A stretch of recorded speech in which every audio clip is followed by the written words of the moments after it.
ассалому алайкум тамошобинони азиз, имрӯз ман боз бо шумо ҳастам. Дуруд ба ҳама нафароне ки айни ҳол тамошо карда истоданд ва баъдан тамошо мекунанд. Умедворам ки ҳама сиҳату саломат ҳастен ва пеш аз ҳама мехоҳам ба шумо арз намоям ки ба ин канали ман обуна шавед, бознашр карданро фаромӯш накунед, зеро тамошобинҳои мо бештар шаванд ва пайгирӣ намоед. имрӯза мавзӯе ки ман интихоб кардам хеле мавзӯи баҳснок аст ва дарди ҷомеа мебошад. Тамошобинони азиз, ин мавзӯи оиди ҳуқуқ ва воқеияти бисёрзанагӣ дар ҷомеа аст. Воқеан ҳам чунин ҳаст. Ман мехоҳам камтар маълумотиам дар доираи қонун дар аввал чӣ хел ҳаст. албатта дузанагӣ ин ҷазо дорад. Давлати мо ки давлати демократии дунявӣ ҳаст, барои дузанагӣ ва бисёрзанагӣ иҷозат дода нашудааст.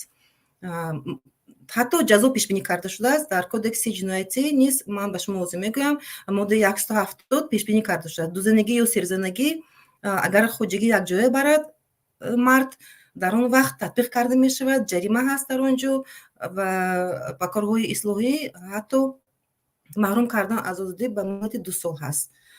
лекин мутаассифона агар назар кунем, нафароне ки бисёр ҳастанд, 1-2 ва ё 3 зан доранд, ин нафарон мехоҳанд вазъияти худро аз мардум пинҳон нигоҳ доранд, яъне ки атрофиён аз ин хабардор нашаванд. Зеро дар Тоҷикистон, чуне ки ман дар боло гуфту гузаштам, ҷазо пешбинӣ карда шудааст барои дузанагӣ. Мутаассифона камтар мушкил аст, зеро ман ҳам зан ҳастам, барои ҳамон фаҳмидан мумкин аст.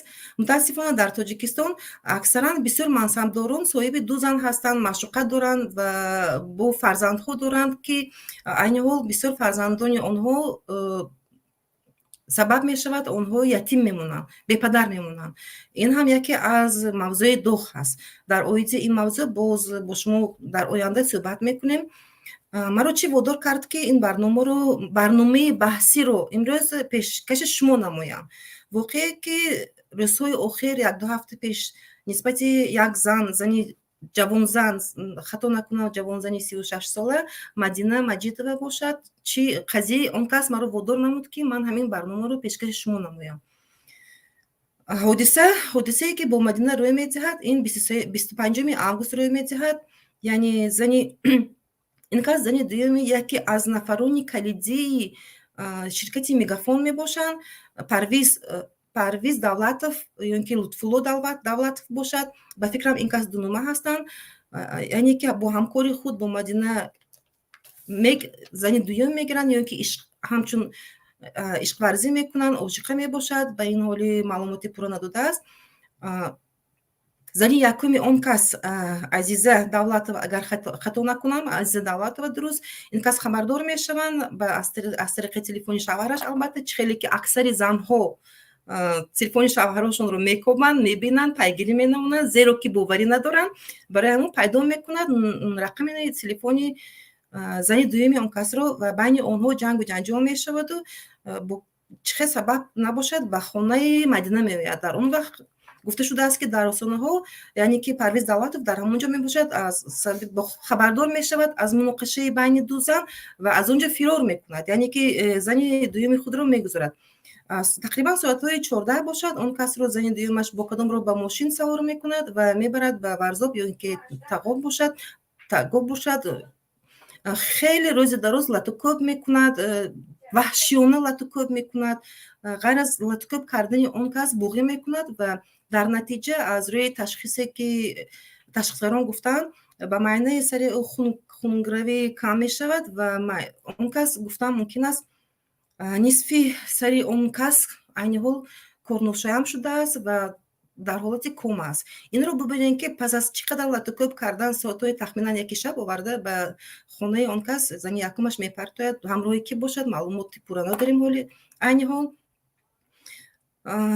Инро бубинем ки воқеияти кор ҳамин кас ки ин зан ба фикрам соҳиби фарзанд ҳаст, лекин дар тамоми умр маъюб мондааст ва оё ӯ дар оянда зиндагӣ мекунад ё намекунад, ба рӯи ягон кас маълум нест. Воқеа кӯтоҳ ҳамин буд. یک چیز دیگر رو من میخوام به شما اینجا خاطر رسان کنم. نسبت این شخصان پرونده به فکرم آغاز کرده می شود. اینجا هم معلوماتی پورا نیست. پرونده آغاز کرده می، لیکن طبق طلبات قانونی عفو اون نفر عفو کرده می شود. یعنی که عزیزه دولت عفو کرده می شود و پس از واکنش مدیر مدینه محمد جانوه و فعالان جامعه شهروندی که اونها به تمام اینترنت به واسطه اینترنت به همگان میرسونند و این چین می‌نویسند عریضه به رئیس شهری دوشنبه رستم امامعلی. پس روز 1 نوامبر جلسه برپا کرده می شود. در آنجا رئیس سود شهری دوشنبه و تمام دیگر رئیسان، پروکورور اشتراک میکند، نمایندگان حفظ حقوق اشتراک میکند و در آن جلسه از آنها پرسیده می شود. پس از فریاد کردن در جلسه اشتراک کردن، پرونده از نو آغاز کرده می شود. یعنی که پرونده جنایتی نسبت عزیزه دولت آغاز کرده می شود با ماده 32 قسم 3 و 104 سوءقصد به آدمکشی و نسبت شوهری آن کس باشد آغاز کرده می شود. پرونده با ماده 117 عذاب عقوبت. در اینجا یک چیز نامعلوم هست که آدمربایی چی؟ آدمربایی کجا شد؟ برای چی نسبت شوهری آن کس فقط برای عذاب عقوبت پرونده آغاز شد؟ تا امروز اگر از 25 سپتامبر گیریم تا در کجا بودن؟ کارمندان مقامات حفظ حقوق در کجا بودن؟ برای چی تفتیشات نبرده شد عادلانه؟ سوال‌ها بسیار هست. برای چی؟ برای چی؟ برای چی؟ لیکن من به این سوال‌ها هم جواب رو پوره میگیرم و این نظر شما رو گرفتم. من بیشتر میخوام نظر شمایان رو بگیرم، تماشابینان عزیز. و این من مهمان دعوت کردم، مخصوصا حالا مهمانی من در اینجا هستم، اون کس رو وارد برنامه میکنیم. سلام علیکم مسلمه احمدی. و علیکم السلام. این کس مسلمه احمدی میباشند، دانشمند ساحه دین میباشند، ختم کرده دانشکده الازهر میباشند. خطا نکردم؟ نه خطا نکردید. خطا نکردم. از برنامه ما آگاه هستید. خوش آمدید به برنامه من، تشریف که لطف کردید. امروز این برنامه خیلی بحثناک میباشد. من میخواستم نظر شما رو بگیرم. سلامت باشید و سلام به شما و به کل شنوندگان عزیز که در برنامه هستند و نفرانی که بعدا ما رو میشنوند. البته یک موضوع بحث برانگیز هم هست، مهم هم هست و در عین زمان موضوعی هست که اگر همین موضوع رو زنها و مردها با هم حل کرده توانیم، شاید جامعه رو هم حل کرده توانیم. مسئله های مهمی جدی هست که در این باره باید صحبت کرد. حتما بفرمایید مسلمه خان. من پیش از همه درباره خود خیلی که از فرمودید اساساً تخصص دینی دارم و اکثریت مسئله ها رو پیش از همچون یک شهروند یا یک انسانی آزاد نگاه کنم از روی دین نگاه میکنم. و البته مردم تاجیکستان هم که دیگر 94-96% مسلمان هستند، اول شده این مسئله رو میگویند آخر در مسلمانی حلال است، یعنی نکاح دو زنگی، سه زنگی، چهار زنگی در مسلمانی حلال است، به این برای چی صدا بلند میکنند. و مسئله رو پیش از اینکه درباره‌اش داخل شویم و گوییم که شریعت چی میگوید و مردمی ما چی کار دارن میکنن، باید فرق کرد بین آن دو زنگی یا سه زنگی که اسلام اجازه داده است و بین این نکاح‌های پنهانی و معشوقه بازی‌هایی که مردها میکنند و نامش رو نکاح مسلمانی میگویند. برای آنکه نکاح پنهانی، نکاحی که فقط زن و مرد میداند و زن هیچ نه حقوق مالی دارد، نه حقوق معنوی دارد، نه ثبت نام فرزندهایش حتی با نام پدر می شود، در اسلام چنین چیز وجود ندارد. و هر کشور مسلمانی که اندونزیا گفتیم، دولت های عرب، مصر عرب هم که در همان جا بودم، وقتی به این چیز اجازه می دهند، میگویند وقتی زن دوم گرفتی میایی مثل زن اولت ثبت نامش میکنی، با او هم به شرایط خودت نگاه کرده مادیات پرداخت میکنی، زندگیش رو نگاه میکنی، فرزندهایش رو هم عیناً مثل فرزند اولت نگاه میکنی. و این چیز در دولت‌های اسلامی است، درست؟ در دولت‌های اسلامی که قانوناً این چیز رو قبول کردن و شاید باز من که تو این اندازه از قانون تاجیکستان با خبر نیستم. شاید اگر همین چیز رو در تاجیکستان جرم نه و یک حقوق شهروندانند، شاید که اوضاع بهتر شود. شاید که ما بسیار چیزا از نظر زن اول نگاه میکنیم، زنها، یعنی من زن یکم چخیل بالای من زن دیگر می آید. اما اگر از چشم زنهای دوم نگاه کنیم، زن سوم نگاه کنیم، اون بیچاره هم تولد نشد که زن دوم شود. اون بیچاره هم تولد نشد که آید و به یک مرد خانم دوم شود و به او پنهانی تولد کند. تقدیرش به همین حالت آورد، یا که با یک شوهری مثلا نامناسب زندگی کرد، یا که پدر و مادرش مجبور کردن، یا چیزهای دیگری تقدیر که همه سرنوشت خودش را دارد.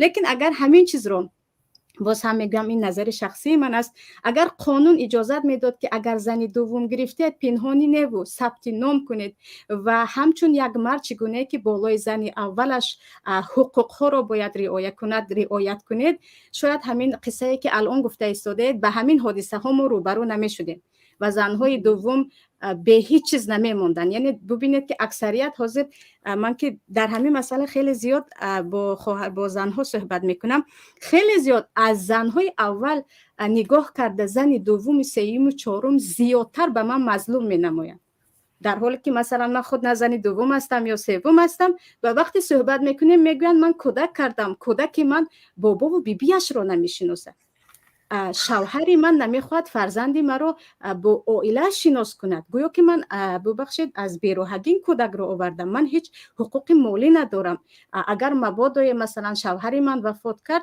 به من هیچ چیزی از میراث نمیرسد و کودک مرا اون عائله قبول نمیکنه. سببش چی است؟ قانون در تاجیکستان این چیز رو جرم میداند و اون مرد اول شده از قانون جریمه میترسد، دوم هم مردم دیگر عادت کردن که زن دوم رو ببخشید همچون همسر دوم نه و یک بیروحه که گویا که از کوچه گرفته اومد نگاه کند. و این مسئله رو خیلی که گفتم کشورهایی که قانونا این چیز رو خودشان میگویند، البته با شرط و شروطی که خود اسلام هم میگوید که مثلا در یگان آمدگی نیست که هر کسی که خواست برود و زن یکم گیرد، ببخشید دوم سوم گیرد، وقتی که در قرآن درباره حلال بودن زن دوم سوم می آید، الله میگوید فإن خفتم الا تعدلوا فواحدة او ما ملکت ایمانکم، اگر وقتی شما ترسیدید که بین زنها دو زن باشد، سه زن باشد، چهار زن باشد، عدالت کرده نمیتوانید، یکتا بگیرید. و عدالت چی است؟ یا عدالتی از مهر و محبت، عدالتی اقتصادی، عدالتی جسمانی، یعنی وقتی قوت ندارید، شجاعت ندارید و شما پول مال ندارید که برابر رعایت کنید، یک تا گیرید یا زن نگیرید. عجیبش این است که دوامش اول ملکت ایمن، حتی عموما زن نگیرید شما، مادامی که شرایطی نه اقتصادی و نه دیگر معنوی اینها رو دارد. و این رو گرفتن فکر میکنن که اسلام همیشه اجازت داده است، ملاها کردن یا ببخشید انا در دولت‌های عرب هست، لیکن در دولت‌های عرب یعنی با چنین عائله ها من شخصا عائله های رو میشناختم و رفت و آمد داشتم که سه زن بودن یا چهار زن بودن بعضیشون، لیکن باور کنید چون قانون اجازت داده است، چهار زن برای خود خانه دارد، چهار زن حقوق برابر دارد، فرزندها همش میداند که نام و نسب او به همین پدر می باشد، نه اینکه مثل ما پنهانی باشند و حتی بیچاره کودک حتی در شهادت نامه تولدش نام پدرش نیست. یعنی کودک های زیاد هستند. سببش چی است؟ و اینجا اول شده باز هم میگویم این جرم است و به ما جریمه است میگویند. چیز دیگر هم این متاسفانه یک خودخواهی در بعضی از خانم های هم هست که گویا گمان میکنن اگر زن دوم اومد دیگر رزق اونها از بین میرود، خوشبختی اونها میرود، در حالی که مردهای زیادی هستند که آره مادامی که گمان میکنن دیگر هیچ علاج نیست، زن دوم اومد حیاتی تو تمام شد. و اول شده به این مسئله من بسیاری از همین گپ میزنم که اول باید همچون زن دوم این چیز رو نگاه کنه، نه هم چیزی که مرد گویا برای خودش و عشرتش از این چیزا گرفت، همچون زن دوم نگاه کنیم که زن دوم رو چی وادار میکند که به این راه میرود. و دوم شده این چیز رو نه همچون یک چیزی که مثلا انسان با همون آبرویش میرود نابود میکند، نه با یک حلی که سببی بسیاری از خانم ها رو از بیروحگی داشتن می شود. مثلا الان ببینید که چقدر ما در تاجیکستان اگر زنهای بیروحه داشته باشیم تقریبا همشون مطلقه هستند، زنهایی که طلاق گرفتن راهی برای پولکار کردن ندارند و این شرایط در تاجیکستان هم نیست. رفتند و گفتن برای کودکم من باشد هم به همین راه میروم. و چی میشود؟ یک مردی که شرایط دارد، ثروت دارد و البته چه خیلی که گفتیم نمیگیم همه مردها قدرت جسمانی و مادی و معنوی و انصاف و عدل دارد، گوید که همین بیراه نشود، یک زنی بیوه کودکش بی سرپرست نماند و با همسرش هم در این باره صحبت کند که مسئله خیلی وسیع است در این باره. یعنی که عدالت باید باشد. در اینجا باز بسیارتر نقش مرد هست. آره البته نقش مرد رو خیلی خوب گفتید، این رو هم حتما باید ذکر کنم. امیدوارم که شما رو سخنتون رو قطع نکرده باشم. نه همش خوب است. من میخواستم گویم که نظر کنید در تاجیکستان اصلا زنها بیشتر هستند، بسیارتر نظر به مردها هستند. درست گفتید که بسیار زنها بیشوهر موندن، مخصوصا پس از جنگ شهروندی که شد بسیار مردها کشته شدن و زنها بیوه موندن. خیلی اون روزها رو نمیخوام من حاضر به یاد بیارم زیرا مشکل است، لیکن چنین هم شد.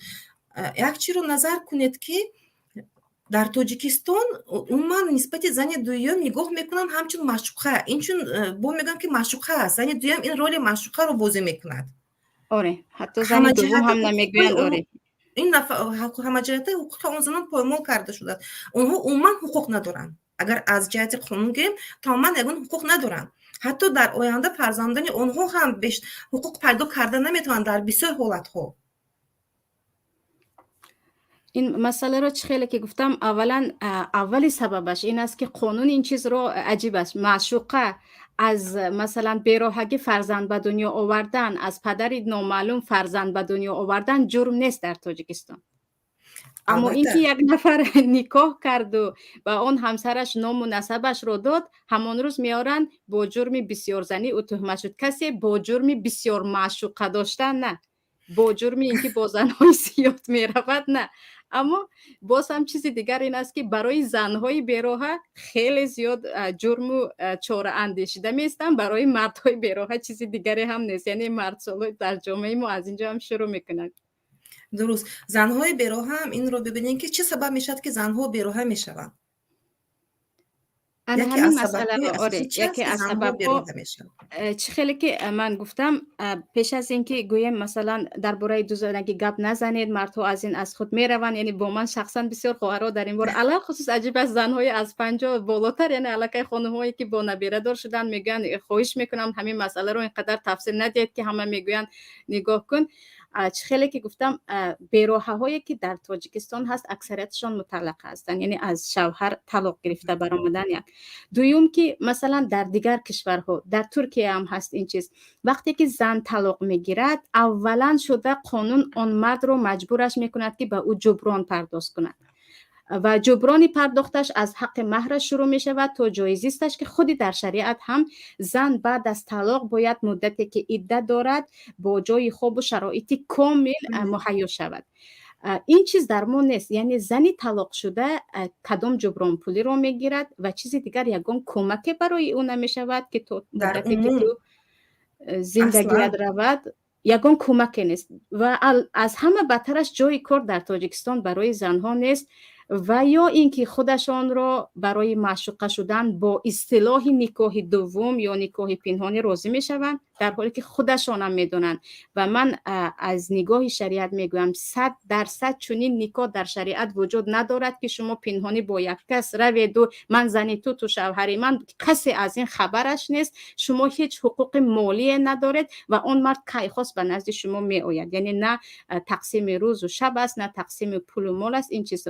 و زنها از این مجبور میشوند به این راه ها میروند. و اگر همین چیز، یعنی باز هم میگویم چه خیلی که میگوید اگر مرد اول شده عدالت داشته باشد و عدالت پیش از اون که عدالت مالی و اقتصادی گوییم، عدالتی که از روی مهر و محبت و چی گویم زنهای ما، خود من پیشتر هم گفتم که اگر زنهای دیگر کشورها در وقت زندگی بیشتر به پول نگاه کنند به مادیات، زنهای تاجیکی ما همیشه تشنه محبت هستند. یعنی زنی تاجیک انتظار همه چیز را از شوهرش میتواند صبر کند، از کم بغلی و از مهاجرت و از همه چیز، اما وقتی مهر را درست نمیبیند، وقتی میبیند که شوهر از او گریخته ایستاده است یا مهیا نمیکند، دیگر دنیا برایش تمام میشود. و اولین چیز البته مردی که میخواد زنی دوم گیرد یا زنی سوم گیرد باید این را بداند که اینجا از سیاست مرد در رابطه با بین زنها مراسا را برقرار کردن حتمی است و زنها بین خودشان چیکار کنید من از اینجا میبرایم، من بین زنها داخل نمیشوم، این از مسئولیت گریختن است، برای آنکه هیچ زنی از حق خود نمیگذرد در این مسئله. درست مسلمه خان، همون قضیه که در بلوغ من نقل کردم عیناً چنین شده است. یعنی مرد خبردار بود که زن یکمش آماده ایستاده است، مرد خبردار بود که جنجال میشود، یگان ناخوشی میشود، لیکن نو بسته از این زن دومش رو گذاشته میگریزد. یعنی سر تو روان چیکار خواهی مسئولیتی، آره تماما به مسئولیتی که اگر به این نگاه کنیم، این به کشتن، یعنی کشتن یک انسان است، به قتل رسانیدن یک انسان است که عموما سبب اساسیش رو نگاه کنیم. البته همون زنی که یا همون مظلومی که در آنجا ایستادند و دیگر به همین نکاح به همین خیلی زندگی راضی شدن. چیزی دیگر مرده که وقتی که انسان چندین بار در این بار هم ذکر می شود که وقتی زن دوم خواسته و علل خصوص وقتی میگویند زن دوم رو از روی شریعت حلال میدونیم ما مسلمان هستیم، این رو بدونید که زن دوم رو مثلا مرد وقتی میگیرد باید مردانوار گیرد، نه با اون ترسویی و بزدلی که از زن یکم بترسید و همه بلا رو توانید بالای زن دوم آورید. برای آنکه بعضی مردها اونقدر از زن اول ترس دارن که تمام ظلم رو میتوانند بالای زن دوم روا بینن، یا برعکسش بعضی مردها، البته نه همه، بالای زن یکم همه ظلم رو پیاده میکنن برای اون که از زن دوم خیلی ترس دارن و زن دوم هم یا یکم هم شاید با قانون ترساند که این کاری که تو میکنی الکی جرم است و تو رو میتونم به سود دهم، که این اولین سلاح زنها هست. شانتاژ.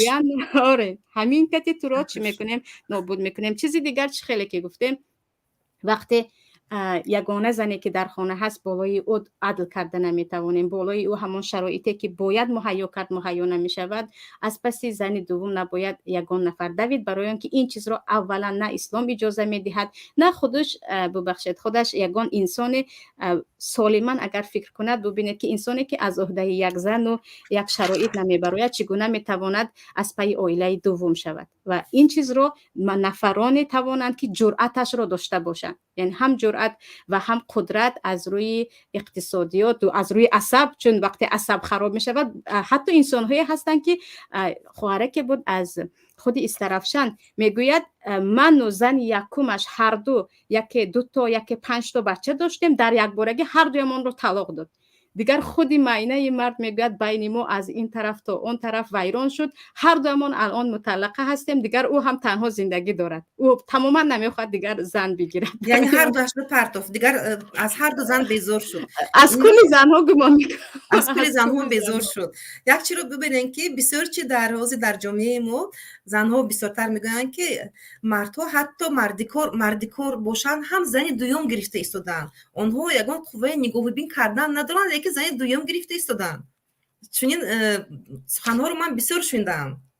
این مسئله هم در روسیه هست، لیکن این رو هم اول در این مسئله شاید از طرف چی گویم یک مسئله مرد سالاری میگیم زن سالاری هم شد که زیادتر طرف زنها رو گرفتیم، لیکن به مردکارهای هم مثلا بعضی رو مردکار میگویم اما وای بیچاره تمام عمرش مردکار است، یا طرز زندگی دارد که وای به تاجیکستان برگشته نمیتواند، مثل میلیون ها گویم هم خطا نمیکنیم مهاجرانی که میگویند من به تاجیکستان رفتم یا دستگیر میشوم یا رفتم برگشته نمیتوانم یا رفتم اگر حالت دیگری میشود که باید این رو هم بدانیم که طبیعت مرد رو خداوند چنان آفریده است که اون نیاز به زن دارد، برعکس چگونه ای که زنها هم نیاز به مرد دارند و اون مرد رو گفته نمیشود که 2 سال 3 سال 4 سال چند سال دیگری که هستی تو باید مجرد بی زن بمانی و او هم در این حالت شاید هم مجبور شد که گفت راه نروم. درست مسلمه خان، اینجا یک مهمون وارد شدن، این کس مرد هستن، میخواست همین کس رو قبول کنیم گوش کنیم، کنی این کس مرد هستن، نظر این کس چی هست؟ السلام علیکم عبدالله. و علیکم السلام. اپا نظر سوزش مو تشکر، شکر خدا با دوی شما. امیدوارم که شما هم خوب هستین. الله شما را حفظ کنه. الحمدلله. همین موضوع امروزه شما واقعا همین موضوع برنامه شما بسیار موضوع اکتوالنیه. بحث نوک. لبای؟ موضوع بحثی خیلی. بله. موضوع اکتوال موضوع هم مشکلات اجتماعی را مثال دخالت بسیار میکنه. اینجا من فکر داشتم، شما در سوال داشتم که شما خود اپای معظمه قبول دارید 24 زنگی را؟ 24 زنگیه؟ نه 4 زنگی را. 4 زنگیه؟ من میخوام نظر شما رو فهمم در اینجا. من اینجا روی برنامه هستم، سوال رو من بگذارم. مایلش اگه هم یک روی برنامه وقتی که شما این موضوع را پیشکش میکنید تماتیکا را، شما باید پوزیسیون خودتون با مردم اول پیشگی بفهمونید. نه اگر که مرد، من چنین فکر دارم، اگر که مرد نگاهبین کرده تواند از عهده زن عدالتانه نگاهبین کرده تواند، یعنی هر دو زن را دوست داشت، برای چی نه؟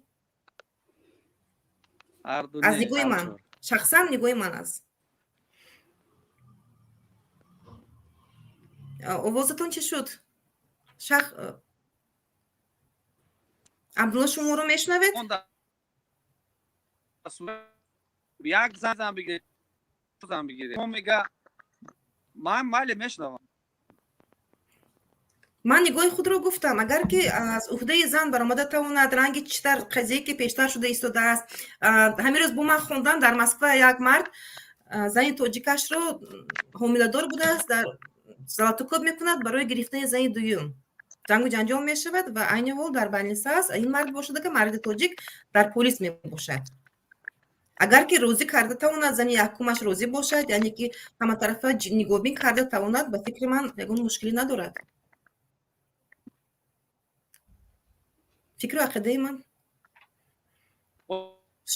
شما چه طور نگاه میکنید؟ شما چه نظر دارین اویت این مسئله؟ زنگی دولت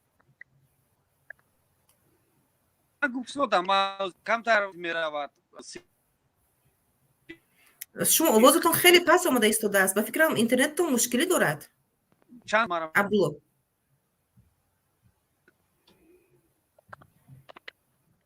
نه بیا ما ایسر شما ها خب بهترش ایسر وارد شدین. مسلمه خان بفرمایید.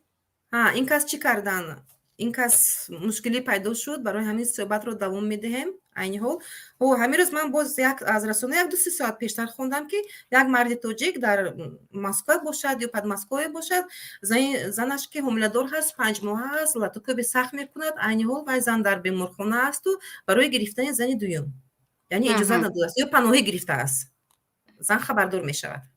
آره این مسئله این نوش. آره این خیلی چنین مسئله خیلی زیاد هستند، یعنی جنجال های اویلویه که در خانه به سبب زن دوم میخیزد و اویله خودش یک اویله آرام. حتی باور کنید مردهای هستند که بهترین چیزی که میخوان شوخی کنن این زن دوم است، یعنی به همسرشون میگن من میخوام زن دوم گیرم از این چیزها. در این مسئله پیش از همه باید زنها خیلی اعصاب مستحکم داشته باشند و این رو هم دانیم که مردهایی هستند که 40 سال از زنی پنهانی دارند، خبر ندارد زن یکم. برای همین نه هر مرد برای این نباید اینقدر تو یعنی لاتوکوب و تو اندازه حتی بعضی به خودکشی و این چیزها دست نه. من با یک چه حیران شده ایستادم که برای وحشیگری چنین زن، من میفهمم همه زن میخواهد، همه زن رشک دارد، یگون کس نمیخواهد که مرد خود رو با دیگر زن تقسیم کند. این چی زن هست، چیگم فیزیولوژی زن چنین هست. لیکن تو این درجه بیرحم و بی‌شفقت شدن زن، این سینه رحم هست. تو چقدر زنی پیشتر که لاتوکوب کرده است، من این رو قبول کرده نتوانستم، باور کنید. چقدر باید بیرحم و بی‌شفقت شدن لازم است تا این درجه که روزی درست لاتوکوب کنید، باید زن رو گرفت معیوب کرد. شاید اینجا یکم مشکلی چی میگه مشکلی روانی داشته باشد. یعنی یک مرد زنی حامله رو وقتی تا این اندازه میزند یک مشکلی روانی دارد که حتما باید به یگان روانشناس به یگان طبیب اعصابی مراجعت کند برای آنکه در اینجا نابود شدن زن است، کودک نابود شدنش است و این چنین مسئله خیلی هست. این رو میگم که شاید مرد یگان مشکلی روانی دارد که تا این اندازه یعنی بالای همسر خود و کودک خود فرزند خود تا این اندازه وقتی بیرحمی است اینجا لابد یک مشکلی روانی عصبی خستگی دارد که این رو باید خود پزشکان معین کنه برای اینکه انسانی سالم به این چیز دست نمیزند. انسانی که روانی اینجا سالم مرد دارد. رو مسلمه خان اینجا مرد لیکن من عینی حال زن رو گفتم زنی که لطکوب کرد دویم زن رو چقدر وحشیانه لطکوب کرد. این مسئله هم چه خیلی که گفتم یک مسئله چی گویم پستی اخلاق باشد شاید در زنها که لطکوب کردن هست، سحر و جادو کردن هست، حتی تهمت کردن هست. یعنی زنهایی هستند که زنی دوم یا زنی یکم یا زنی سیوم شوهر خود را صورتهای برهنه‌اش را گرفته به دیگران میفرستند. تصور کنید یعنی بیرحمی تا اندازه یا یک ایگویستی گویم خودخواهی تا اندازه هست که به خاطر اینکه به زندگی من قدم ماندی شما حتی یک نفر رو تا کشتن رفته رسانیدن که آبروی یک نفر رو بردن کشتن اون است. به این چیز هستن این عموما و در همین مسئله اولا ما میگویم که زن عیبدار است. من از وی بالاتر هم میگم شوهر همین ها عیبدار است. وقتی شوهر میداند که چنین زنی با چنین اخلاق دارد چرا میرود پشت زنی دوم؟ چرا میرود یک نفر دیگر رو بدبخت کند وقتی میداند که زنی خودش با چنین اخلاق هست و تو زمانی که کدام خواهری که در همین باره نپرسد که آیا به زن دوم راضی شوم اولین مشورتی که من تو همین روز دادم میگم زن اولش رو رفته بشناس برای آنکه زمانی عصر صحابگان و زمانی اون از خودگذری نیست. الان زنها از سوزن خود هم نمیگذرند و اگر شاید تربیه باشد شاید تربیه هم هست، خودخواهی هم هست، اخلاق هم هست که پس شوی اخلاق و چیز دیگر ضعف ناتوانی. برای چی؟ برای یک مرد انسان قادر است دیگری را نابود کند برای اینکه گمان میکند که به این مرد او خودش نابود میشود. یعنی حیات خود را وابسته شوهر دانستن و خود را هیچ چیز دانستن که با این مسئله زنها ضعف خود را یعنی نابودی خود را و متعلق بودن به یک مرد را نمایش میدن که من حتی قادر هستم کسی را به خاطر شوهر بکشم. لیکن این عشق محبت نیست. گمان میکنیم این محبت از حد زیاد زن این محبت نیست. این یک نمود خودخواهی هست از چیز دیگر ضعف و بی‌قوتی و به خود باور و اعتماد نکردن که به این انسان من دیگر نابود شدم. یعنی من استاد من در زن بودنم به همین مرد است. فهمو. مسلمه خان عبدالله رو گوش کنیم. عبدالله شما رو شنده ایستاده؟ عبدالله بله من شما را گوش کردم. اپای مسلمه سخنانش تمام کرد بعد اجازه بدید ما گپ زنم. تمام کردن. اجازه به شما فکر و نظری خود رو بیان کنید. چی گفتنی دارین شما این موضوع؟ اجازه نگاه کنین دا اپا جان امی مسئله بسیار زنگی بله مسئله بسیار زنگی در توی دماغی روایت جنویت جنویت انا نگاه کنین در دولت‌هایی که نظام شریعت جاری شدگی است اگر چند اسلام چه میگم با روسی با تاجیکی اگر چند که اسلام نظام دولتی نیست اما در تو نظام شریعت هست در اونجا سه‌زنگی چهارزنگی نداره با که از اویلا ها بعض وقت اما میزنن رای بسیار زنگی چهارزنگی میفهمونن با اون دخترها با اون پسرها یعنی که اما جمعیت برخوردار است. جمعیت تاجیکستان ما که در نظام شوروی در کمونیستی که کلان شدیم تولد شدیم عقیده کمونیسم چیه؟ یک زن برخلاف قانون الله ما را امر کرد الله ما را اجازه داد که 4 زن بگیریم اگر که شما باوری ندارین که سپراویدلی و رفتار میکنه با هم یک زن خانه باشه. اینجا که شرایط داره اگر که ما شرایط را اما اصولیا را رعایت کنه 4 زن اوش شود. اینجا با مسئله که زنهای ما از شریعت خبردار نیستن اکثریتش همو میگه کلی قبول دارن اما دو زنگی سه زنگی را قبول اسلام قبول نداره اوندن اپا جان ما بگی لبای قبول ندارن چی میگه اپا؟ اکثریت زنها قبول ندارن. نه شما قبول ندارین. این شما را من چی میگم؟ ما شما پرینوزده نمیکنم که وای سخن ما را قبول شما. نه من ممکن شما رو خطا فهمیدم. شما گفتین که زنهای ما قبول ندارن دویم زنها رو، درست؟ انسان قادر است دیگری را نابود کند برای اینکه گمان میکنند. آوازتون پس شد. بله بله بله بله. فهمو. عبدالله اینجا مهمونی دومی که من دعوت کردم در دایره شریعت اگر تربیه افته باشد محمد صاحب tak بله اگر ما فرزندای خود رو در دایره شریعت تربیه کنیم وقتی که گپ در باید 2 زن و 3 زن می رود مشکلی پیدا نمی شود. این با زبان روسی گیم اتا پریاد کلیشه پروست وقتی که از شریعت دور موند از اسلام بخبر موند اینو باید خلاف میکنن. حتی شوهرش با 4 زن میتونه خونه خریده، با 4 زن میتونه ماشین خریده، با 4 زن میتونه که در دانش تکنه زن اول خلاف میکنه.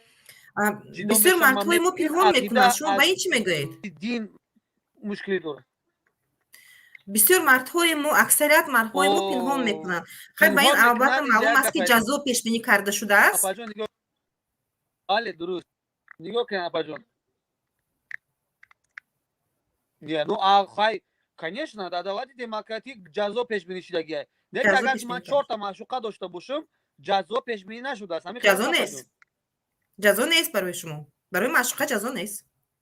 بله نگاه کنین وقتی که من فحش رو نگاه اپا جان وقتی که من فحش رو فسق رو فهمیدم اما رسما رو در نمیکنم این وقتی که من خیلی الله رو اجرا میکنم 4 زن رو اونجا اوجه تو جنایت میشود. فهمو. عبدالله به فکرم شما باری دیگر در آمدنتون در کار صداتون خیلی بیزه بگنده شده است. خب حالا من مهمان دیگر رو دعوت کرده بودم. اینجا کم ترمی وای کنستروکت متالیسکی موج خاموش میکنه. شاید برای همون باشد. خیلی عبدالله به فکرم نظرتون رو شما گفتین ما شنیدیم شما رو. اگر با یگان پیشنهاد داشته باشین بفرمایید. بله سلامت باشه. همین موضوع را اپای معظمه همین موضوع را یک سری یعنی چند برنامه ده روشنی با اندازه اگلاس کردین. این برای موضوع اکتوال این برای مسلمانان این موضوع مهم است. اگر به بیننده های ما اگر طلب کنن خواهش کنن البته دوام میدیم. یک سری یکم سری دویم سیم چهارم این وابسته از بینندگان میباشد. کسی من شما تا همین خبردار نبودم اپا جان. اکمل استانای فورتامو بله بله اپا جان این کانال نو هست نو تشکیل کرده کانال میباشد برای همون نه همه خبردار هستن. اینا من مردم رو خبردار کرده ایستادم که اینا ابونه شوین باز نشنوید تماشاگران بیشتر شود و موضوعی جالب رو در آینده پیشنهاد کنیم برای شما. اگر بخواهش که یگان موضوعی که نوشتین من حتما میخونم پیگیری میکنم کامنت ها رو به قدر امکان جواب میدم. در آینده با پیشنهاد شما با یگان برنامه دیگر پیشکش میکنیم.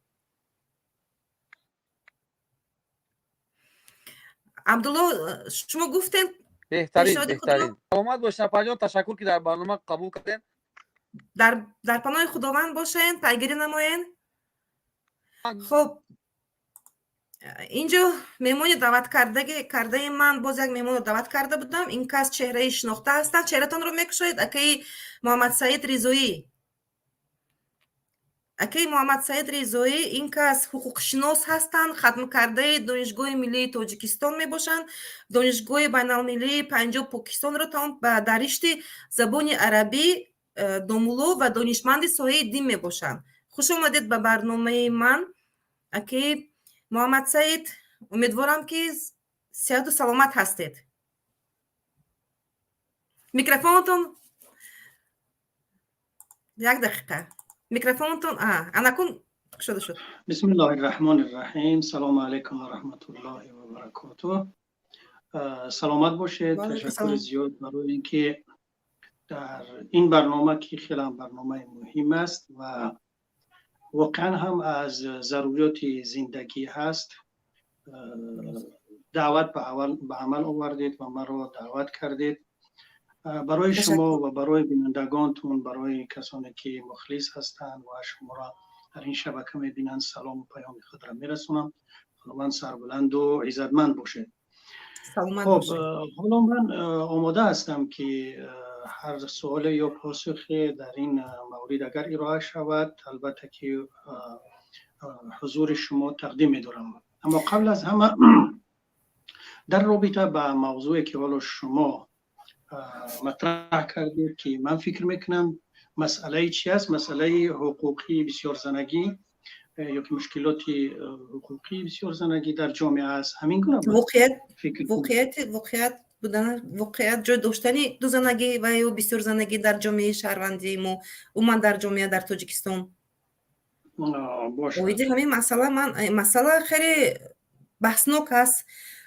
پیشتر من در کی رکلام کرده بودم بسیارها بزنستان فکری خود رو حتی چنین هم گفتن که تو سرلوچ هستی، تو نباید به مردم اخلاق یاد دهی.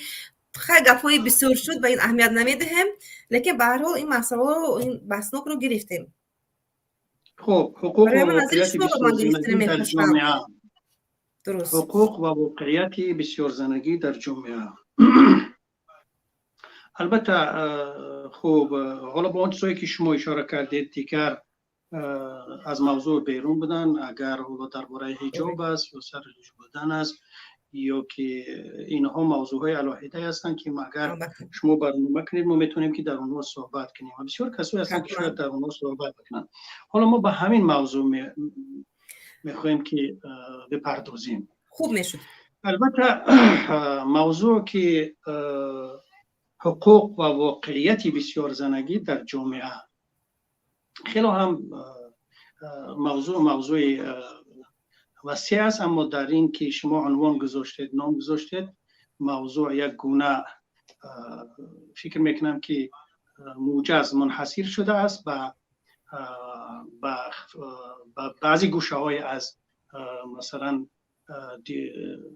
سمت های حقوقی یا اینکه واقعیت هایی که در اونجا هست فکر میکنم که منحصر شده است. علی کل حال باید من قبل از اون که به این مسئله وارد شم باید بگویم که زن در اسلام مکانت یا اینکه مرتبه خیلی هم عالی دارد. زن را در زندگی، در حیات شریک زندگی میگن. اسلام هم چنین قرار داده است. وقتی که ما به قرآن نظر میکنیم خداوند درباره تقوای خودش، پرهیزگاری از خودش خطاب میکنه. استعوذ بالله یا ایها الناس اتقوا ربکم الذی خلقکم من نفس واحده و خلق منها زوجها و بث منهما رجالا كثيرا ونساء واتقوا الله الذي تساءلون به والارحام ان الله كان عليكم رقيبا. صدق الله العظيم. حالا ما در اینجا اگر خداوند مردم را از خودش بین بدهد و پروا بکند بگوید، اونها را خطاب میکند که وجود شما از یک مرد و یک زن است. یعنی آفریده شده شما از یک و یک زن است. یعنی تکامل نسل یا اینکه وجود انسان در روی زمین و این چنین تداوم یافتن او این محصول به دو است، یعنی هم مرد است و هم زن است. خب در اینجا و برای هر کدومی از اینها حقوق داده شده است که شما از اون پرسیده میشوید. بنابر همین قرآن یا که اسلام یا که دین اسلام مساوات یعنی برابری را بین زن و مرد معین کرده است. البته با بعضی تفاوت هایی که در خلقت هست یا اینکه در طبیعت زن هست و در طبیعت مرد هست ما با اونها نمیستیم، چون که علم نفس یا اینکه علم طب دیگر چیزها که به ارگانیسم انسان یا به خلقت انسان وابستگی دارن با اونها گفتن. اما ما درباره وجود از همچون زن و مرد میگوییم که قرآن بین زن و مرد مساوات، هر امری که برای مرد شده است تقریبا میبینیم که در اونجا برای زن هم شده است. پس ما میبینیم نگاه کنید که ما برابری زن را با مرد در کرامت زن، در بزرگی زن، در اون چیزی که خداوند برای زن عطا کرده است میبینیم که با مرد اون را برابر کرده است. وقتی میگوید ولقد کرمنا بنی آدم، ببینید یعنی فرزندان آدم را ما اکرام کرده ایم. اینجا خطاب هم برای مرد است هم برای زن. اکی محمد سعید صداتون چی شد؟ صداتون گم شد؟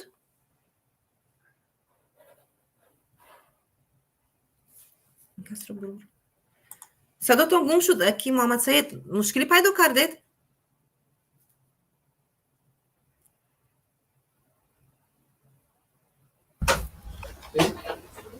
صدای ما رو میشنوید؟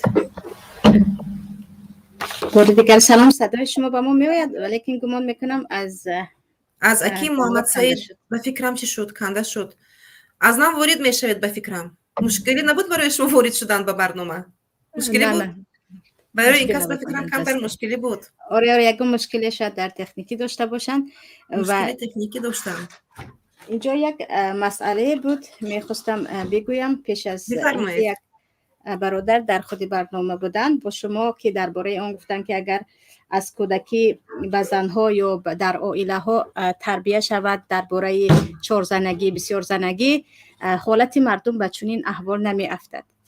تا حد درست است که در حقیقت اگر این مسئله رو پدر و مادر هم یا خود جامعه هم عائله های هم با یک نظری حرام نه و با یک چیزی مباهی که این چیز عادی است شده میتواند، مثل اینکه عشق پاکگویان با یک رابطه های نامشروع نگاه میکنن، حتی در فیلم ها اگر نگاه کنند. و برای این خیلی زیاد در خود جمهوری اسلامی ایران فیلم هایی هست با نام زن دوم یا شهرزاد، فیلم هایی که در آنجا این مسئله ها را طوری نشان میدهد که انسان با نظری من زن یکم یا من مردم میخواهم زن بگیرم نبو با یک مسئله جدی وسیعی که با یک زن دوم گرفتن چند مسئله ها رو یا چند مشکلی ها رو به بار می آوریم و یا که چند مسئله ها رو حل میکنیم نگاه کرده تواند. برای همین نظر جامعه هم و کودکان هم وسیع شود، ولی که نباید از حق گذاریم که رشکی که در خود قلب مرد هست از آن رشک در خود زن هم هست. زن رو چگونه که از خنده و گریه و غم و اندوه جدا کرده نمی شود، از رشک هم جدا کرده نمی شود. رشک زن باز ممکن بیشتر باشد، بیشتر هم باشد، اما تا اندازه نباید باشد که انسان رو کاملا عقلش رو بپوشاند، برای آنکه وقتی رشک از مرزش گذشت انسان رو به بیماری میکشاند. و خیلی که گفتیم زنها به خاطر زن دوم به خودکشی، به کشتن دیگری، به گرسنگی نشستن تیار هستند و حتی میگویند من یعنی خواهری رو میدونستم که کودک 6 ماهه‌ای در شکمش بوده رو بعد از دانستن زن دوم رفته نابود کرده بود. 6 ماه کودک الکی تولد شود و زنده تولد میشود از روی تیپ، به خاطر اونکه شوهری من زن داشته است برای من کودک لازم نه. یعنی رشک تو اندازه نباید باشد که عقل رو بپوشاند و انسان به همه غلطی که میخواهد دستش رو ببرد. اما این رو هم مردها باید بدانند که وقتی میگویند زن اگر مسلمان باشد رشک نمیکند، چون این که وجود ندارد. برای اینکه رشک بین زنهای پیامبر صلی الله علیه و سلم وجود داشت، در خاندان پیامبر رشک بود. حدیث هست در این باره قدر است و نمیتوان بگفت که زن مسلمان زمان مسلمان است که رشک نکند، چون این که غلط است از ریشه‌اش. این رو ببینین که رشک از دوره قدیم بود. من شنیده بودم پیشتر مامانم نقل کرده بودن چون حالت ها هم رخ داده بود که زن درست گفتید زن هموندار رو چی کرده است یا اینکه زن دیگر رفته زن یکم یا زن دوم رفته زن یکم رو چی که فرزندش رو نابود کرده است، حتی به تنور پرتافته است. چون این حالت ها اثر بود از اول اومده است، یعنی که رشک زن هم خیلی سخت است. اینجا سوال ها اومده است. مسلمه خان جواب میده به بعضی سوال‌های؟ بفرمایید. اگر سوال مربوط به شما بود شما بفرمایید، نه اگر گفتید سوال‌هایی هست که شما در جوابش باشید در خدمت هستم. درست، اگر سوال‌های مفید باشد جواب میدهیم. یک چند سوال اومده است لیکن اینجا زنها روزگی نداده ایستادن برای گرفتن زن دیگر.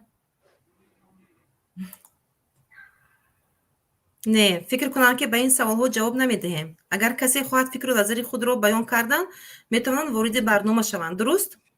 آره، بهترش این است که این خوبتر است. برنامه آزاد است و کسی میخواهد در این باره فکرش رو بگوید، ولی این رو هم باید بگوییم که یگان زن به این چیز راضی نمی شود و کسی از زنها عجیبش در این است، در قانون شریعت، باز هم گفتم که من از روی زیادتر از روی قانون شریعت در این باره تخصص دارم، در جای نآمده است که باید زن اول را ریزگیش رو بپرسید. برای زن دوم این مسئله، چرا؟ چون زنها به این اصلا اجازه نمیدین، اما اجازه ندادن، راضی نشدن، سببش این نیست که ما دیگر همه کار رو توانیم بالای شوهر بیاوریم. برای اون که بعضی از شوهرها میگویند من چهره اساسی همسر اولم رو زمانی شناختم که زن دوم گرفتم، یا بدیش رو یا نیکیش رو. یک چیز همینجا روشنی اندازه مسلمه خان میبخشید من پیش این گپتون رو گرفتم. یک چیز روشن، من یک چیز نفهمیدم، در همون اومده است در قرآن که یعنی که برای گرفتن زنی دوم حتما اجازت زنی یکم لازم است. چون این هست؟ نه شما خبردار شما علما هستید؟ در این باره نه جرئت نمیکنم علما بگم، لیکن تو اندازه طالب علم هستم، دانشمند هستید. در باره این که گفته استادم که در خود شریعت اسلامی در جای نآمده است که ریزگی زن یکم حتمی است برای ازدواج زن دوم. ریزگی مادر در بسیار جایها اگر مادر من راضی نیستم برای زن دوم گفت، فرزند باید سخن مادرش رو گوش کند، برای اون که این مسئله مباح است و اطاعت پدر و مادر حتمی است و بالاترین حقوق برای هر یک مرد مادر هست، بالای زن شوهر است. و اینجا یگان مرد نباید اگر زنگیر شد اول اجازه زنش رو پرسید، لیکن در شرایط حاضره خیلی که گفتیم، چون زنها با اون شاید از تاثیر خود وی ما باشد سالهای دراز با روسیه همراه زندگی کردیم و ما از این فرهنگ ها دور شدیم، مردها بهترش مشورت کنن، نگفته این کار رو نکنن، برای اون که بلاهای بالای زن دوم آمده ایستاده است، یا برعکس زنهای دوم بعد از سالها فهمیده ایستادن که این مرد دروغ گفته است. علل خصوص در مهاجرت خیلی زیاد مردها من زنم رو طلاق دادم گویان زن میگیرند و پس از مدت میگن دروغ گفتم همسر من در تاجیکستان است. در همین جا بعد طلاق نمیفراید. اینجا اگر زمانی که گفت من زن ندارم دروغ می شود، اما طلاق نمی افتد. اما اگر زمانی گفت اگر من زن داشته باشم زنی من به من طلاق بود، اینجا طلاق می افتد. طلاق زمانی می افتد که انسان به دهانش هم نام همسرش را یا همسرش را در نظر داشته طلاق دهد. لیکن اگر گفت من زن ندارم و تو رو به یعنی خواستگار هستم، اینجا فقط دروغگو هست. و اگر به قول بعضی از علما نگاه کنیم، زن حق دارد که شکایت کند به قاضی و گوید این مرد مرا فریب کرده گرفت چون زن داشته است و نفهمیدم. اما کجا رویم در شرایط حاضره که کدام قاضی یا سودیه ببیند و بگوید حق زن این است و حق مرد آن است. و باز هم در اینجا این را باید بگوییم که اگر ما همه عیب را عادت کردن زیادی و میگن همین دانشمندهای اسلام است به اصطلاح ملاها هستند که از منبرها اجازه داده ایستادند و مردم به دوزنگی و سه‌زنگی رفته ایستاده است. ولیکن اگر اصلش رو ببینیم، چه خیلی که گفتم شریعت میگوید اگر قدرت نداشته باشه حتی یک تا زن نگیر، حتی یک تا زن نگیر تا زمانی که قدرت به دستت بیاید تو توانی از پی زندگیت شوی. و اینجا رو نمیتوان بگوییم که این مسئله عیبش بالای شریعت است، عیبش بالای اسلام است. ببینید که از همون مردهایی که عدل نکرده ایستادن، همون حادثه‌ای که دیده ایستادیم خودمون در آغاز برنامه گفتید، آیا مولا هست همون نفر؟ آیا همسرانی او در سر سطر دارند؟ آیا کدام مولا او را به این چیز مجبورش کرد؟ و چه خیلی که میدونیم خیلی زیاد از زنهای حکومت دار حتی سوال می نویسند از طریقه بعضی دوگانه هایشان که میگویند من نامشون رو نمیخوام ذکر کنم، من همسری فلانی هستم، همسری دومش، من همسری فلانی چهارمش. آره اونها نامی همون نفرهای کسایی که در بلندپایه ها هستند. پس اونقدر که خود مردها دیده ایستادن که به این چیز نیاز دارند یا به این چیز باید ببینند، اولا این چیز رو نباید همچون جرم در جامعه اعلان کرد تا اینکه سلاح نشود که حتی یک نفر با یک نفر دشمنی داشته باشد. اولین شکایتش این دوزنگویان خیلی زیادی رو بردند و محکم کردند. اینا زید سعید فروچ کرده بودن اگر انا به خاطر بیاریم. آره مسئله زید سعیدی هم دور نیست این رو همه و دیگر نفران رو چنین کرده بودن. اگر یگان جرم نیفتن جرم دوزنگی حتما برای مرد هست. متاسفانه چنین هست. یک چیز رو ببینین که اکثرا ما پیشتر گفتیم که مسئله مادر اگر حاضر نشود در حقیقت، لیکن متاسفانه در جامعه و اهمیت دهند بسیارتر کلین میکنن، پدر مادرمو کلین میکنن، البته اون برای ما خوبی میخوان، لیکن در آینده وای مرد نمیخواهد. ممکن یگان معشوقه دیگر دارد، یگان دلخواه دیگر داره میگرفتگی زن باشد، لیکن در آینده زندگی اونها نمیشود. از اینجا چی فرزنددار میشوند، فرزند 1 سال 2 سال زندگی میکنه، یا اینکه جدا میشود با دیگر زن میگیرد، یا اینکه در بالای وای زنی پنهانی میگیرد و بین آنها بسیار چنین مشکلی های زیادی پیدا می شود، بحث ها زیاد پیدا می شود، حتی به خودکشی خودکشی بسیار شده است در تاجیکستان. باز سبب هایش هم به فکر من چنین هست، یکی از سبب ها اساسا همین است. شاید سبب دیگرش این باشد، شاید سبب دیگرش این رو هم دانیم که بیهوده وقتی که این چیز حلال است، بعضی از مردها محبتی که میخواهند، آرامشی که میخواهند در زن اول نمیبینند، یا تا اندازه به آنها یک قوت جسمانی خداوند داده است که برای آنها یک زن کفایگی نمی کند. یا چیزی دیگر خودتان گفتید، سالها مهر یک زن را دارند در دل و بالاخره همچون زنی دوم باشد هم میرسند به او. یعنی سببهایش خیلی زیاد است و این چونین طرفی اگر از همچون یک زن نگاه کنیم هم سببش زیاد است، همچون زنی یکم نگاه کنیم هم گاهی می شود که خیلی که گفتیم زنی یکم میداند که دوگانه اش به همین روز گرفتار شد و از شوهرش محروم شد. زنهای دوم هم کم نیستن که می آیند خانه را ویران میکنه. این مسئله خیلی وسیع است و کی ظالم و کی مظلوم است، کی خطاکار و کی درستکار. قضیه رو بین دو نفر شد، از نزدیک دید. اما به هر حال خیلی میخواستم که همین مسئله اولا در جامعه همچون یک چیزی حرام نه، برعکس همان عشقای پاکی که نشان میدهند، در حالی که دیده استادیم فیلم ها چی چیزها رو عشقگویان به مردم نشان میدهند، اونها رو جرم اعلام میکردند.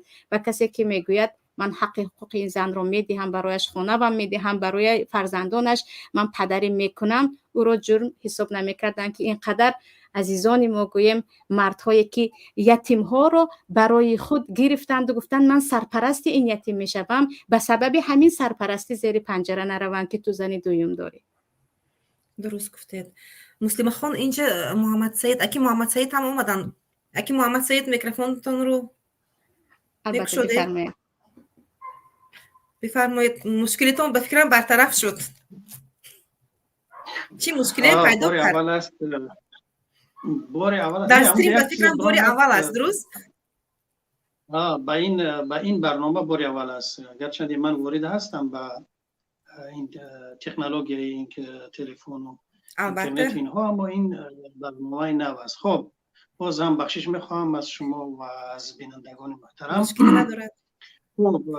باید من این رو بگویم که خب در اسلام برابری مرد با زن، یا اینکه زن، یعنی برابری در اکرام، که زن و مرد از طرف خداوند اکرام کرده شدند.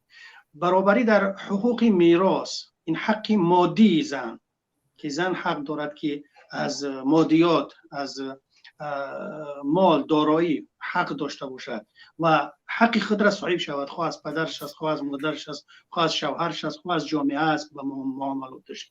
برابری در حق تعلیم و تربیه، یعنی زن واجب است که اون هم تعلیم و تربیه داشته باشد، علم بیاموزد، سواد بیاموزد. برابری در تربیت دادن دیگرها، در علم آموختن یا اینکه در تعلیم، و اینچنین برابری در حتی که در جزا، اگر مرتکب یک کدام جنایت یا یک کدام خطاگی شود، زن مرد فرقی ندارد، اون برابر مجازات میشن بر اساس اون جنایت یا که بر اساس اون کاری را که انجام دادن. خب و این چنین برابری در حق زوجیت، یعنی زن و شوهری.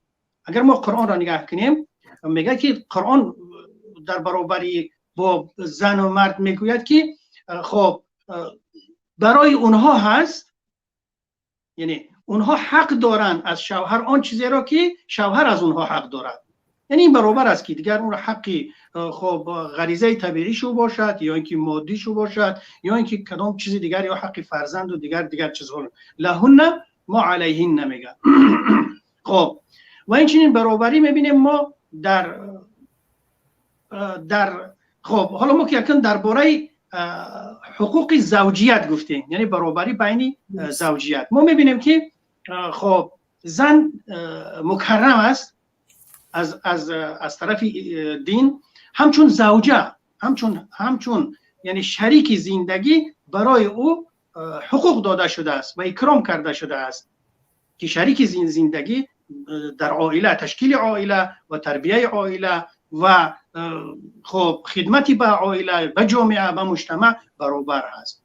خب اول اینجا میبینیم که همچون همسر برای او اکرام شده است و میبینیم که همچون مادر برای او اکرام میشود.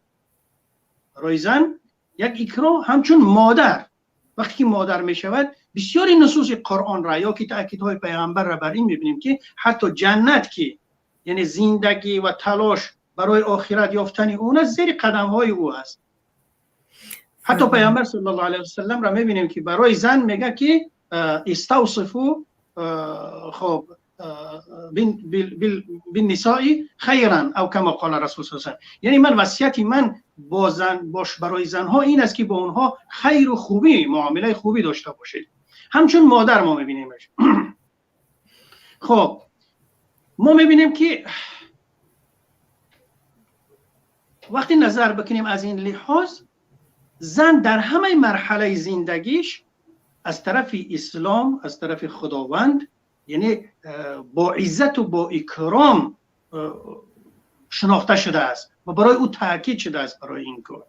خب حالا ما یعنی بله حالا ما ببینیم زن وقتی که ما میبینیم در موضوع طلاق ما میبینیم، یعنی برابری یا اکرام کرده شده است برای او که اگر زندگی خوب نیاید، مناسب نیاید، حتی حق جدا شدن از شوهر را دارد. این هم یکی از حقوق و آزادی های زن است که برای او این چیز را خداوند مشروع کرده است. و این چنین حالا که موضوع شما برای تعدد خب زنها یا بله، حالا ما ببینیم من به او اشاره نمیکنم، میرسم به اون موضوعی که ما و شما داریم. مثلا تشریعی، مثلا یا اینکه حدی بسیار زنگی، همین حدی بسیار زنگی هم یک گونه اکرام است، یک گونه عزت است برای زنها. چرا اکنون من حالی را میگم؟ حالا ما در همین جامعه هستیم. مثلا ما ببینیم حکم مشروعیت همین تعدد زوجه ها، یعنی بسیار زنگی رو که از کجا می شود؟ البته می بینیم که بر اساس یک عده از ضروریات های اجتناب ناپذیری که اونها برخواسته از غریزه های جنسی هستند، یا اینکه بعضی ضرورت های اجتماعی هستند که از اونها هیچ سر گرفته نمی شود. یعنی مشروعیت تعدد، یعنی بسیار زنگی بر اساس یکی از اگر خواسته های، یعنی ضروریات خواسته های غریزه های مرد و زن باشد، از طرف دیگر این از ضروریات های اجتناب ناپذیر اجتماعی هست. یعنی برای حل اون ضرورتی که برای مجتمع آمده است قانون گذاشته است. همه قانون ها اصلا برای همین است. قانونی که درباره عائله گذاشته می شود، قانونی که درباره جنایی گذاشته می شود، قانونی که درباره خواندن، درباره مثلا که رابطه های خارجی، همه قانون ها به خاطر آسان کردنی، یعنی برای رفع مشکلات یا اینکه مشکلات اجتماعی هستند. و این قانونی بسیار زنگی هم، وضع قانون زنگی هم بر اساس یکی از عامل هاش همون ضروریات های این بگیم که چی میگنش اجتناب ناپذیره که جامعه را فرا میگیرد، اسلام همین قانون را تشریع کرده است که یعنی بسیار زنگی باید که باشد. همین هم همچون اکرام، همچون عزت برای زن است. تا اینکه زن، یعنی وقتی که حالا خواهر در این جنده در نسبت برابری بین 2 زن یا 3 و 4 زن وقتی گفته شد، اسلام مشروعیت تعدد زنها را، یعنی بسیار زنگی را بر اساس عدالت میگوید. اگر میگوید شما عدالت ندارید، اون را یک زن قرار میدهد، یک تا بگیرید، یعنی هیچ امکان ندارید. اگر شما عدالت نمیتونید، وقتی که عدالت در اینجا مطرح میشود، پس بین زن یکم و دوم و سوم و چهارم نیست. تنها فرق میکند در همون چی میگنش ماه عسل میگن، یا که بروسی با یک همون یک دو ماه اول ماه عسل همون چند روزی است، خود 3 روز میستد، خود 1 هفته میستد، خود 1 ماه، تا 1 ماه حق دارد که با زنی که هر زنی که اختیار میکند همون ماه اصل بعدی اون دیگر مساوات هستند در همه چیز. پس اینجا یعنی یک گونه اکرام برای زن است که خب دیگر اون عامل هاش حالا با اگر که چی شود ما با اونها یعنی اکرام عزت برای زن است وقتی که برای او اجازه داده می شود که همچون زن وقتی که زوجیت شد، قانون زوجیت شد، اون دیگر کفالت او هست، نگاه و بینش هست، خب دیگر همه چیزی او در گردن مرد هست. و زنی دیگه هم که وقتی که شد این هم می شود حقوقش به حقوق همون برابر می شود. پس این است یعنی تعدد زوجات یا اینکه بسیار زنگی هم یک گونه اکرام و عزت است از نظر اسلام، از نظر اجتماعی، بنابر همون مشکلاتی که اجتماعی هستند یک گونه برای زنها هستند. خب این همین است دیگر عزت و اکرامی که ما برای زنها می‌بینیم. مرد عدالتناک باشد نسبتی در اول نسبتی زنی اول، زنی یکم خود، زنی یکم که میگیرد باید عدالتناکی خود رو نشان دهد. درست؟ البته اینجا من گفتم که در اسلام زنی اول و زنی دوم دیگر نمی شود. تنها وقتی که خب ما میبینیم که یعنی اجازت گرفتنی زنی دوم یا اینکه زنی سوم اینها بر اساس یک گونه ضروریت های اجتناب ناپذیر وقتی که پیدا می شود مشروع شده است، یعنی در قانون در آمده است، دیگر اینجا فرق گذاشته نمی شود که زن اول باید حقوقش بالاتر باشد، زن دوم حقوقش پایانتر باشد. نه، زن در اینجا برابر است دیگر، برابر با اونها معامله کرده می شود.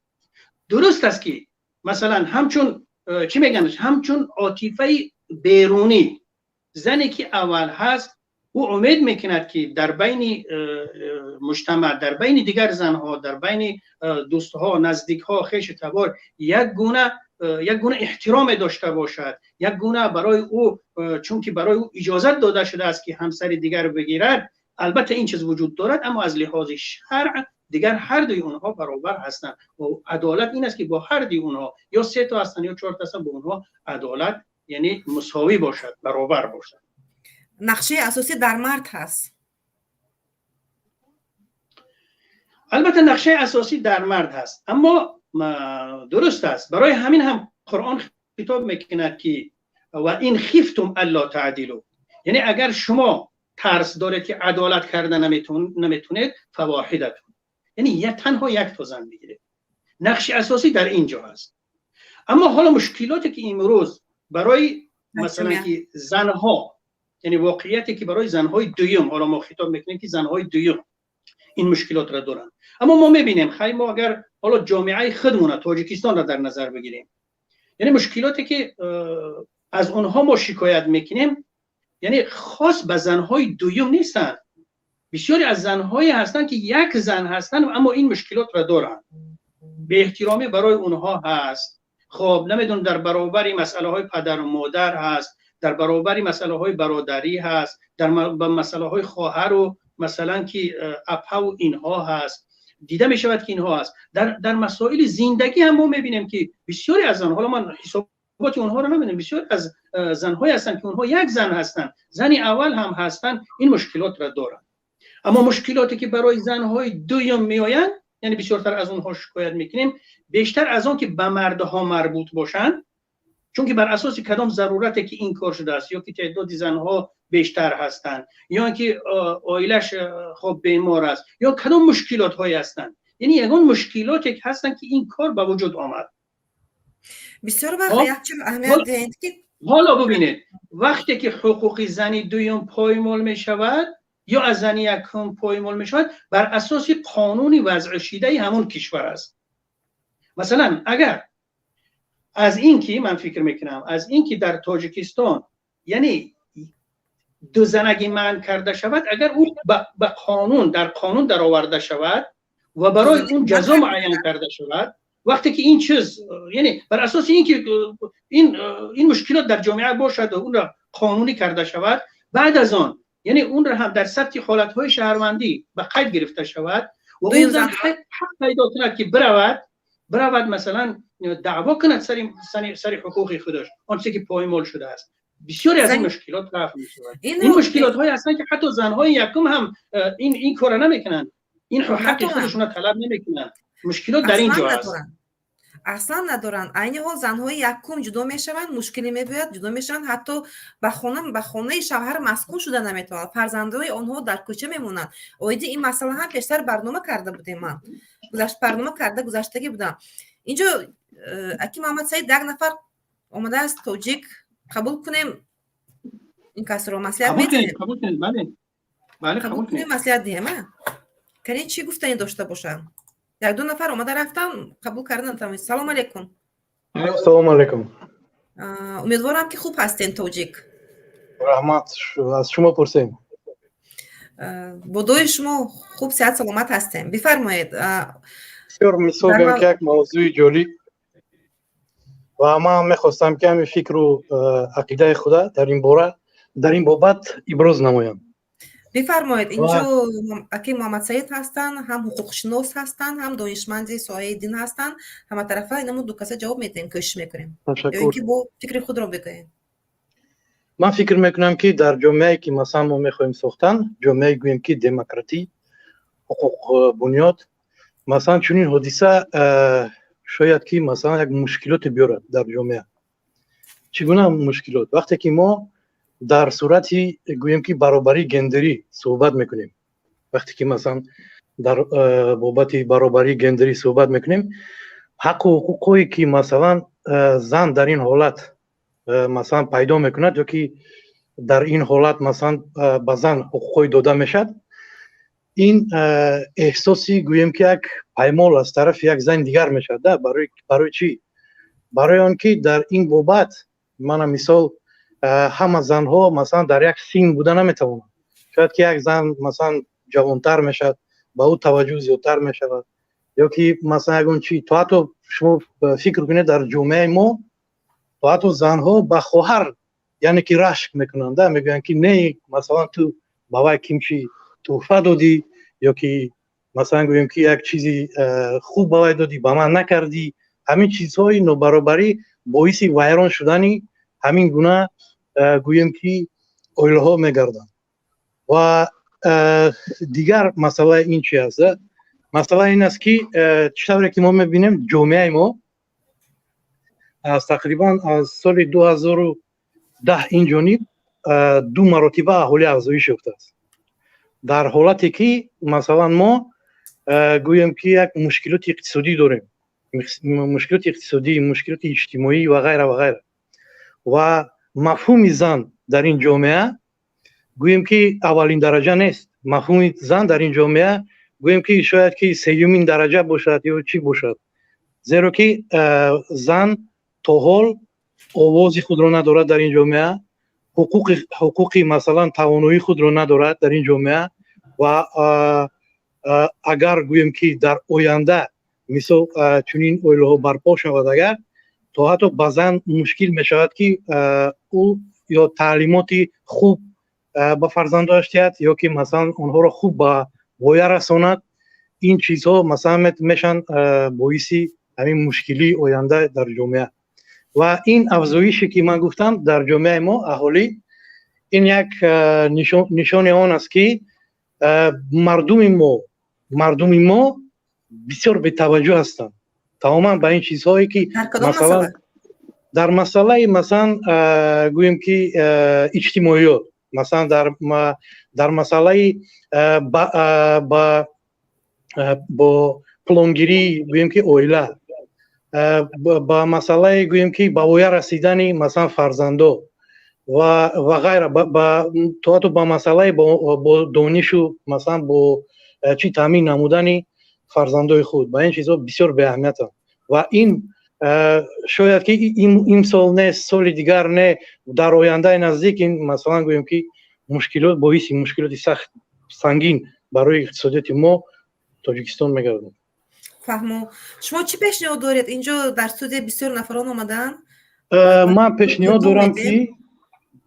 دارم که وقتی که ما درباره تنظیم اویله صحبت میکنیم، این باید وقتی که همین مسئله تنظیم، من بسیار از مثلا همین از رسانه‌های مخصوص همین گروه‌های گویم که اپوزیسیونی نگاه میکنم، اونها مثلا در مسئله تنظیم وقتی که همین کلمه میگه اونها شوکی میشن، میگن که چرا تنظیم، برای ما چی لازم است تنظیم؟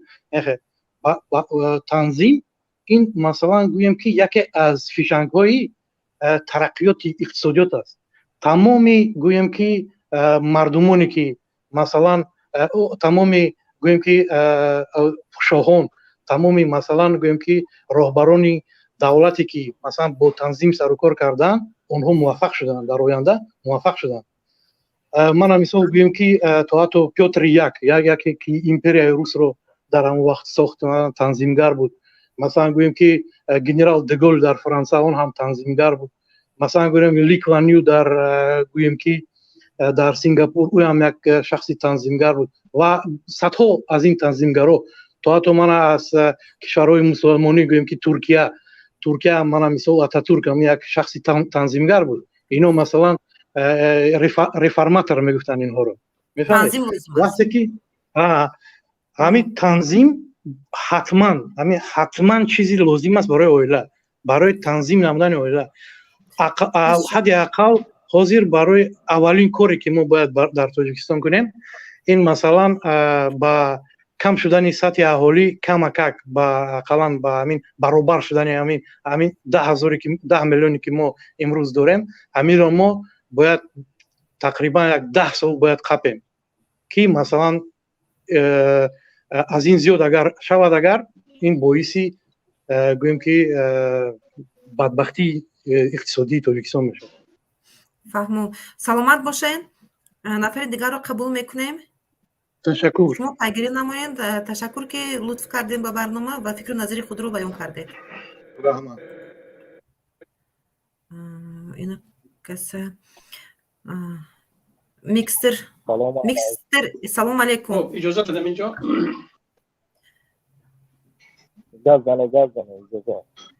اجازه. من درباره همین برادر کم پیش درباره تنظیم حرف زد. کتاب من به صدای من هست؟ اکی محمد سعید صداتون هست؟ صدا هست. میستر ایکس صدای شما رو خاموش میکنم. صدای من هست؟ ها اکی محمد سعید صداتون هست؟ حالا من در آنچه که این کس رو پایان کنیم. اکی محمد سعید صداتون هست؟ حالا من در آنچه که شما رو بهتر قبول میکنیم؟ مهمونی شما پیش از ما صحبت کردن، حرف زدن، فکر و نظر خود رو بیان نمودن. اکی محمد سعید. بله. صداتون بود؟ صداتون هست.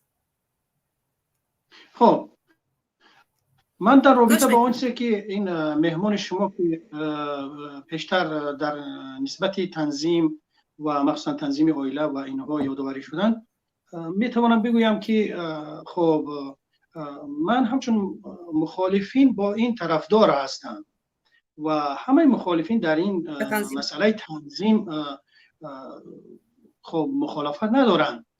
خب حتی مسئله تنظیم در اسلام هم پیامبر اکرم صلی الله علیه و سلم این را گفته است درباره تنظیم اولاد، کودک ها.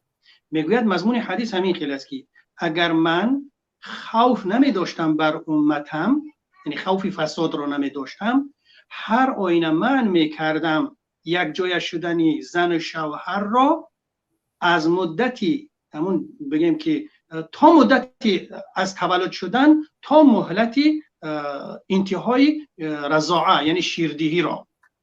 ببینید اگر خوفی فساد نمی کردم بر امتم، هر آینه من می کردم که زن و شوهر از مدتی تولد شدن فرزند تا مدتی انتهای شیر دادن که 2.5 سال را در بر میگیرد، از 2 تا 2.5 سال است اونها نزدیک نشوند. این دلالت بر تنظیم عائله و تنظیم اولاد کودک ها میکند تا اینکه برای تعلیم و تربیه اونها، برای صحتی جسمی اونها کمک کند، یعنی در نظر گرفته شده است. این موضوع دیگر است. بله این موضوع تنظیم اینها موضوع دیگر هستند. حالا ما در یک مثلا با این تنظیمی که ما کردیم مسئله خب یک گونه ضروریت های امکان ناپذیره که در جامعه میآیند.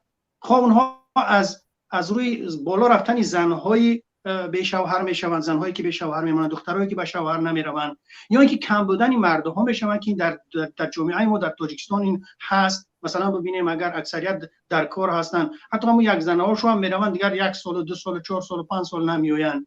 خب من با این گفتنی نیستم که اونها را زنهاشون شوهر بتین، نه، اما زنهایی که اونها تعددشون زیاد هست ولی اونها گفتیم که این تشکیلی بسیار زنگی بر اساس یک عده از ضروریات اجتناب ناپذیره که ناشی از چی هستند؟ برخواسته از غریزه های انسانی هستند، غریزه های جنسی انسانی هستند، چی در مرد باشد چی در زن باشد، و با این تنظیم که نمی شود اونها را حل کرده شود. پس راه حل این مشکلاتی که جامعه را فرا میگیرد اجازه دادن چی است؟ بسیار زنگی است. در اساس چی؟ یعنی بر اساس عدالت. اگر چنده که یعنی مشروعیت این قانون در اسلام، یعنی مشروعیتش این امر نیست که شما 2 تا 3 تا 4 تا بگیرید، فراموش نکنید، 1 تا گرفتن امر است. وقتی 2 و 3 و 4 میگن مشروعیت بر اساس همون ضروریت هایی که پیدا می شود در جامعه بر اساس همون می شود. لیکن باید این را خوب بدونیم که با وجود این همین چیزی که محدود کرده شده است، به وجودی همین شرایط اجازه داده نمی شود. یعنی آن شرایطی که در نظر گرفته است برای تعدد زوجات، برای بسیار زنگی، اگر همون چیز وجود نداشته باشد، اگر همون چیز تقاضا نکند، پس اسلام این را ترغیب نمیکند که تو زن بگی. حتی ما در سیرت پیغمبر، در سیرت صحابه پیغمبر میبینیم وقتی که پیغمبر اکرم صلی الله علیه و سلم از مکه مکرمه هجرت کردن به مدینه اومدن، بسیاری از مهاجرهایی که اومده بودن در اینجا همسرهاشون رو گذاشته بودن. بعضی به جوانهایی بودن که اونها برای مثلا که به بلوغت رسیدگی بودن، بعضی مردهایی بودن که خب زنهاشو جدا شده بودن، خب بر اساس اعتقادی بود، بر اساس چی بود، یعنی مشکلاتی که اون وقت جامعه را گرفته بود. و در اون وقت تعدد زنها 2 و 3 و 4 نبود، بعضی کسایی بودن تا 10 تا زن داشتن، 30 تا زن داشتن در جامعه عربی. پس بعضی از اونهایی که مسلمان شده بودن، آنها اومدن، ببینید تعلیمات را ببینید که شریعت میگه که اگر اون شرایطی که اجازه برای بسیار زنگی میتید، اون شرایط اگر برداشته شود، اجازه بسیار زنگی داده نمیشود، همون چیزی که امر شده است اون منع میشود. خب بنابراین بعضی همون اومدن حتی پیشنهاد کردن که همین برادرهای از ما که اونها زن ندارن و نیاز به زن دارن، اگر یعنی این چیز نشده اما اونها ایثار نفس کردن که ما میتوانیم که 1 زن 2 زن یا 3 زن را یا همین کسایی که هستن اونها را جواب شو بتیم، برای که اینهایی که به زن هستن یا این زنهایی که به شوهر هستن در این جنده، مثلا مردهایی که به زن هستن، اینها البته که باید که این غریزه یعنی طبیعی خودشون را برآورده کنند. بنابراین همین باید که تعداد بسیار زنگی را بیاریم پایان. پس با تنظیم میشود که این مشکلاتی را که جامعه را یعنی تنظیم در آوردن در کار است. در این است. به نظر شما درست؟ خب بله، تنظیم البته تنظیم ما گفتیم که طرفداره. یعنی ببینید اگر اون بگیم که ضروریاتی که این امر را مشروعیت میدهد اون رفع شود، تنظیم همین است که منع کرده شود بسیار زنگی رو. فهمم. خب گوش کنیم این نفر رو، اکی محمد سعید، با اجازت که این چیکار می‌کنید داشته باشم. سلام علیکم. سلام علیکم. درباره تنظیم بسیار هم گپ‌های خوب گفتید. فقط که تو 5 دقیقه صحبت کنین، در پایان بسیار نفران انتظار هستن علاج داشته باشن و اینچنین بایک موندن آبونو شدن رو نیست فراموش نکنین. خب یگان کس از طرف مخالفین بر ضد تنظیم سخن نگفته. تنها مخالفین سخن آنها این بود که تنظیم خوب است ولی عدالت باشد در بینش باز هم بهتر است. چرا فرزند کمبغل تنظیم بوده است و بین در حالتی که قانون خریده می شود در جمهوری تاجیکستان باید کمبغل و بای баробар ҳуқуқ бошанд дар назди қонун. масалан шахсе ки пул дошта бошад ба вай танзим нест. дар мо як сухан аст лойдора ё тағадора мегӯянд. ин тавр намешавад. бошад танзим бошад, мо зидди танзим нестем. баъдан мардуми мо зиёд ҳам таассубкоранд. вақте ки мебинад о фалончиро дидӣ тӯи дабдабанок кард дар фалонҷо, о фалонро дидӣ дар фалон ресторан, ин бечора маҷбур мешавад кам нашавам гуфта дар назди ҳафту ҳамсоя ҳамон пулро қарз карда пули худро мегузаронаду баъдан фарзанди худро ба мактаб рав гардон кор кун то ин ки аз қарз халос шавем. бармегардем ба мавзӯи мо оиди дузанагӣ ва мавҷуд ҳуқуқ ва воқеияти дузанагӣ дар ҷомеа буд. Шумо чӣ пешниҳод доред? Чӣ гуфтаин доред оиди ин мавзӯъ? муаллимаи азиз, ман ки аз аввали суҳбатҳо набудам, боз ҳам бахшиш мепурсам, вале дар ин ҷо ба он хотир даромадам ки танҳо як савол ба шумо диҳам. гӯш мекунам, агар бифармоед. иҷозат бошад. иҷозат? чаро дар тоҷикистон дар як сол касоне ки зан мегиранд, ҳамсардор мешаванд, ҳамсар интихоб мекунанд, аз занҷирӣ дида зансарсии зиёд аст, ҷудошавӣ зиёд аст. агар ки гуфта бошед дар аввали барнома бахшиш ки набудем. барои чӣ ҷудошавӣ зиёд аст? ман оиди ин мавзӯъ аз ҳамсаргирӣ зиёд аст. ман махсусан барномаи алоҳида карда будам дар ҳамин мавзӯъ. пештар агар тамошо кунед дар ҳамон мавзӯъ ман ҳамон фикру назарамро гуфта шудам. оиди ҷудошавӣ, оиди элемент ва умуман хеле мавзӯи ҷолиб буд. дар он ҷо ҳам диншиносон буданд, ҳам аз нуқтаи назари динӣ, ҳам аз нуқтаи назари қонун мо ин масъаларо бардошта будем. яъне шумо пайгирӣ кардагӣ набудем.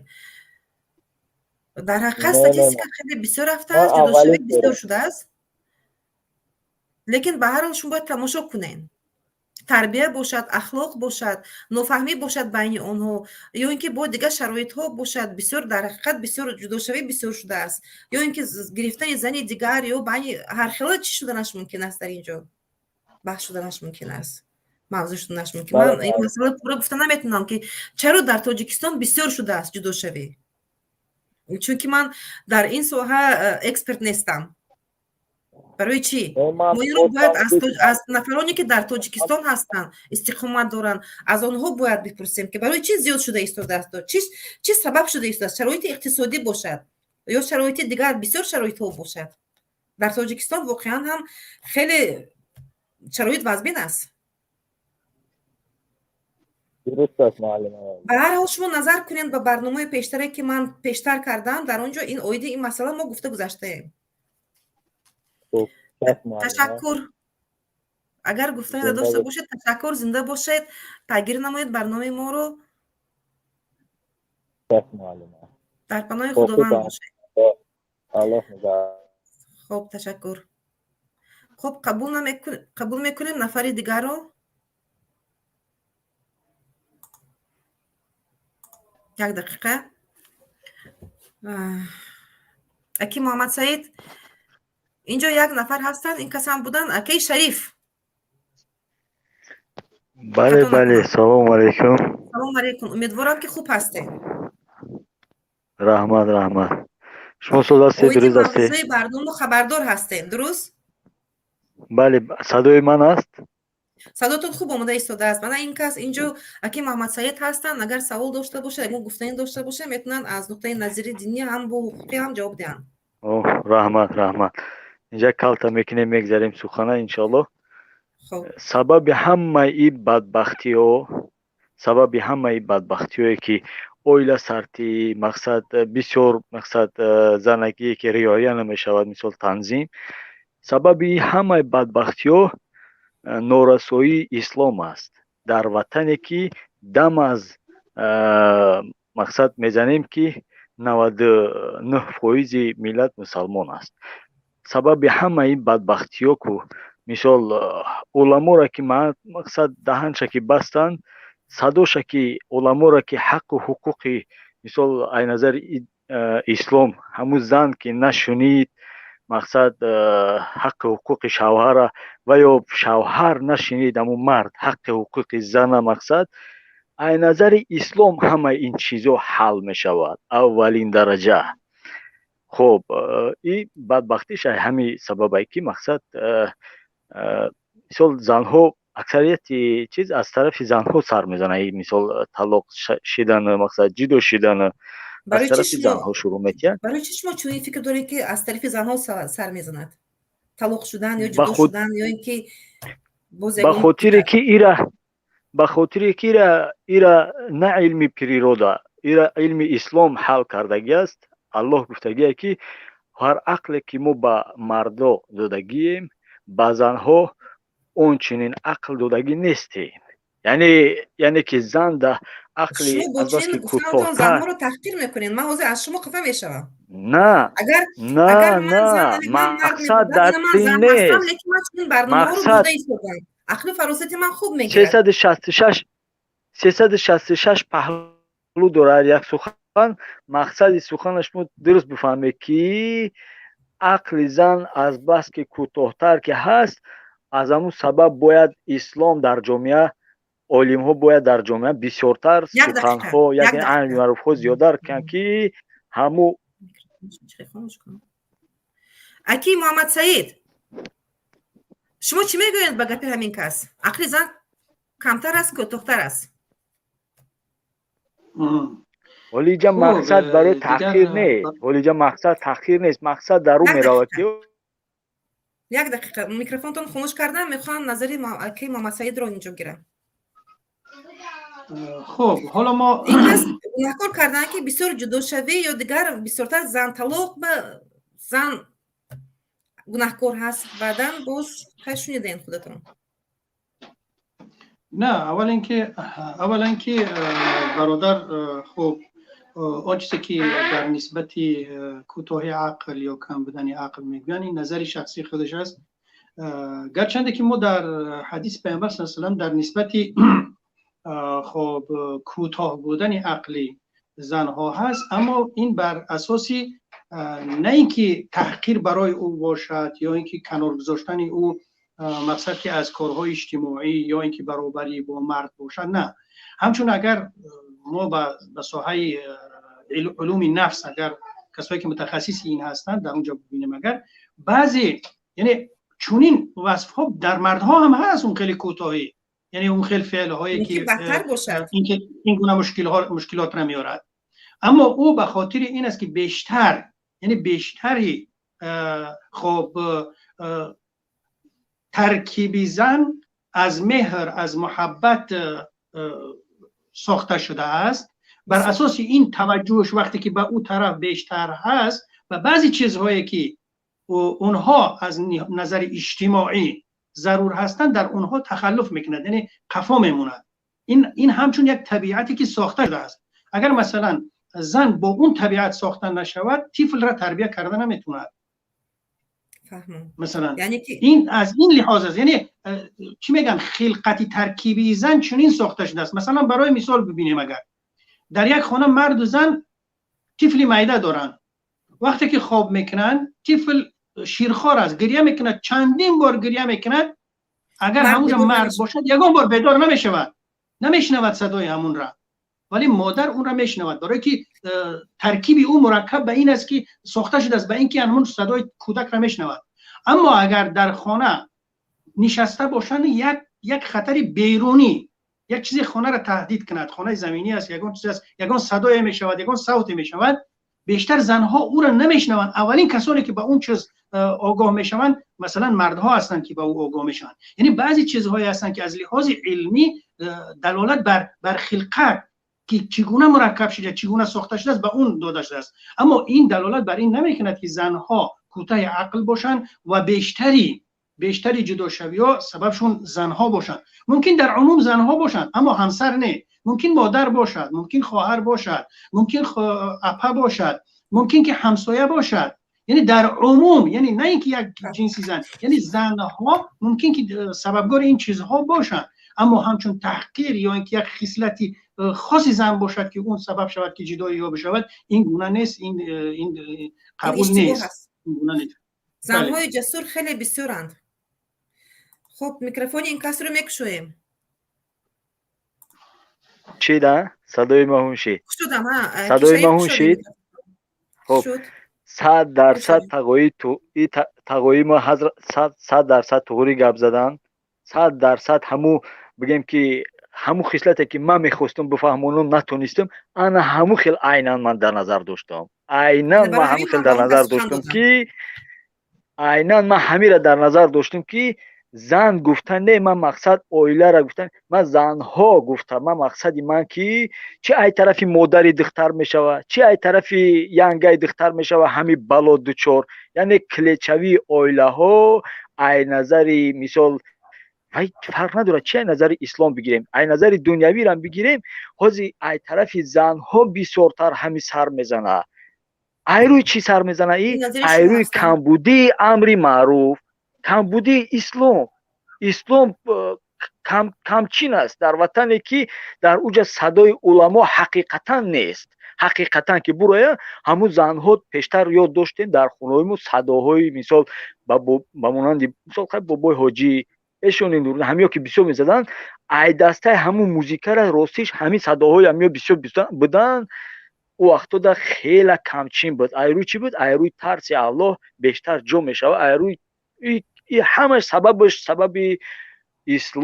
اسلام که کمچین کشید، هر بلا سر میزنه. اولا ای سری مثال نمو مثال کمبودی چیزها من در همین میبینم سبب یکمین درجه مثال جدا شوی را، بعد دویم درجه که مقصد پیشنهاد میکنیم که دو زنگی یا که سه زنگی مثال برقرار شوه یا که مثال چی شوه. این مثال چی فکر خوبه ای، به خاطر که مثال که شرط نیست که تو دیگه زندگی لوکس داشته باشی و با یک دن دو دن سه دن بگیری، مثلا اینجا شرط این نیست. حالا که جامعه جهانی حاضر به این کاتاستروف مبادله که مقصد همه در همین بالون چیه که مقصد کویکک زندگیش برده است. ما فکری او شخصی را نمیکنیم که آیا و یا هم مقصد نفس دارن، یعنی که زنها را ما در نظر دارم و یا هم نفس دارن جدا شدگیان. پس کاتاستروفی بدترین جامعه در همین شرط میدانه که حرامکاری بسیار کشید، در او جامعه کاتاستروف روبرو میشوه، بخوای نخوای روبرو میشوه. ایروی همین هر چیز زودتر ایرا دواش همین که اجازت داده شوه برای زن دوم سیوم گرفتن. مقصد او میره که فقط در چارچوبه قانون باید، خب البته این باید شود عدالت در چارچوبه دولت، یعنی که عدالت در چارچوبه مقصد سودی میشود. ای تمامی مثال علم دنیوی هم که بگیریم، مقصد ای خب بگیریم باید حتما این اجازه داده شود که زن دوم گرفته شود. به خاطر که مثال ای نظری اگر همین دنیوی بگیریم، آخه این شرمندگری است که مقصد تو ای جهت نفسانی اکثریت میگن حالی اشکمت گیش نه باشه، اگر خطایی اگر قپیده میتونی، اگر نفس پیشگیری کنه الله نشان ندهد چی به بلاهای نمیزنی چی به مثال کاروی دست نمیزنی. این دست زنی از طرف نفس کاتاستروف جامعه، یعنی که حرامکاری که در جامعه بسیار شید، او جامعه ها به کاتاستروف دوچار میشود. سببش چیه؟ نجاتش چیه؟ نجاتش در دو زنگی سه زنگی اجازت داده شود. باید فهمو نظر شما رو شنیدیم که شریف در پایان بسیار نفران انتظار هستند. ایرا نه که این تقویم به حیث مثال مربی مقصد دانشمند ساحه دین هستند. سلام ما شناختیم کسی به همین سبب باید این کس تیورده، یعنی که تیورده باید جواب دهد، یعنی که مقصد همین جاست که باید همین جواب بشود. تمام سواده که باید این کار حتمی شود که دو زنگی سه زنگی و مثال دیگه طبیعی است که مقصد او خواهر یا که او مقصد عورت نفس داره، شاید و باید این فهمیده باید شود که فهمو. تشکر که شریف پیگیری نماید برنامه رو در امان الله.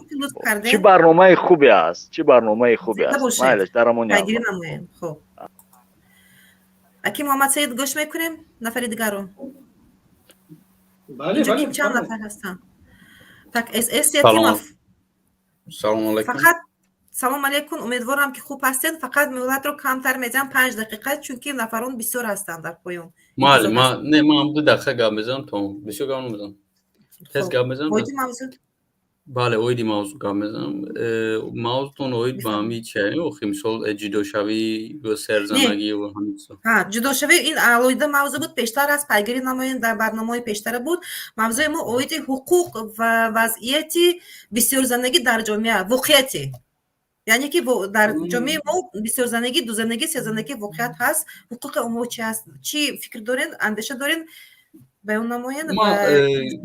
حقوق نه از هیچ که حقوق نداره در جامعه تاجیکستان، در جامعه ما نه زن و نه مرد. ما از گفتن که بعضی مرد هستن مردی کار هم هستن، نه که سه زن میگیرن. این نظری من نبود، نظری بعض زن ها بود دیگر. دیگه آدم ها بودن، مثلا دیگر ها گفتن درست میگن، برای که همه از اقتصادیاتی ما به حد بزبه، برای همین زن ها مجبور میشن بیچاره که مثال هم کدوم مثال پیش برومد قطعا خونه دار شد، برای که مثال اقتصادیات بزب که هسته دیگه همو یکم واریانتی که یافت، اگر اقتصادیات ساز باشه و مثال زور باشه فکر میکنم مثال شاید چی میشه، مثال وضعیت که خوب باشه در ای پیش اومگی قطع خونه دار نمیشه. خیلی بگیم برای همین دیگه کس قطع خونه دار میشه و مثال دیوانه هشوره یا که نمی اون من که همه اقتصادیات در چی میشه جدا شوی، همه اقتصادیات مثلا یک خونه در چند اویله زندگی میکنن که سبب جدا شوی بعضی اویله میشه و مثلا پا و خوار خش تبار، یا اینکه همین چیز هم خیلی مثلا دو زنگی سه زنگی هم تا یه مدت هم میره و بعد یه مدت اوجه چی سوم نمیرسه، چیزی مرد اوجه چی نمیشه و ایش هم خیلی بود جدا میشه. اونو ما که همه میرم در اقتصادیات تاجیکستان میبینم یکم پرابلم هست. تشکر، زنده باشین.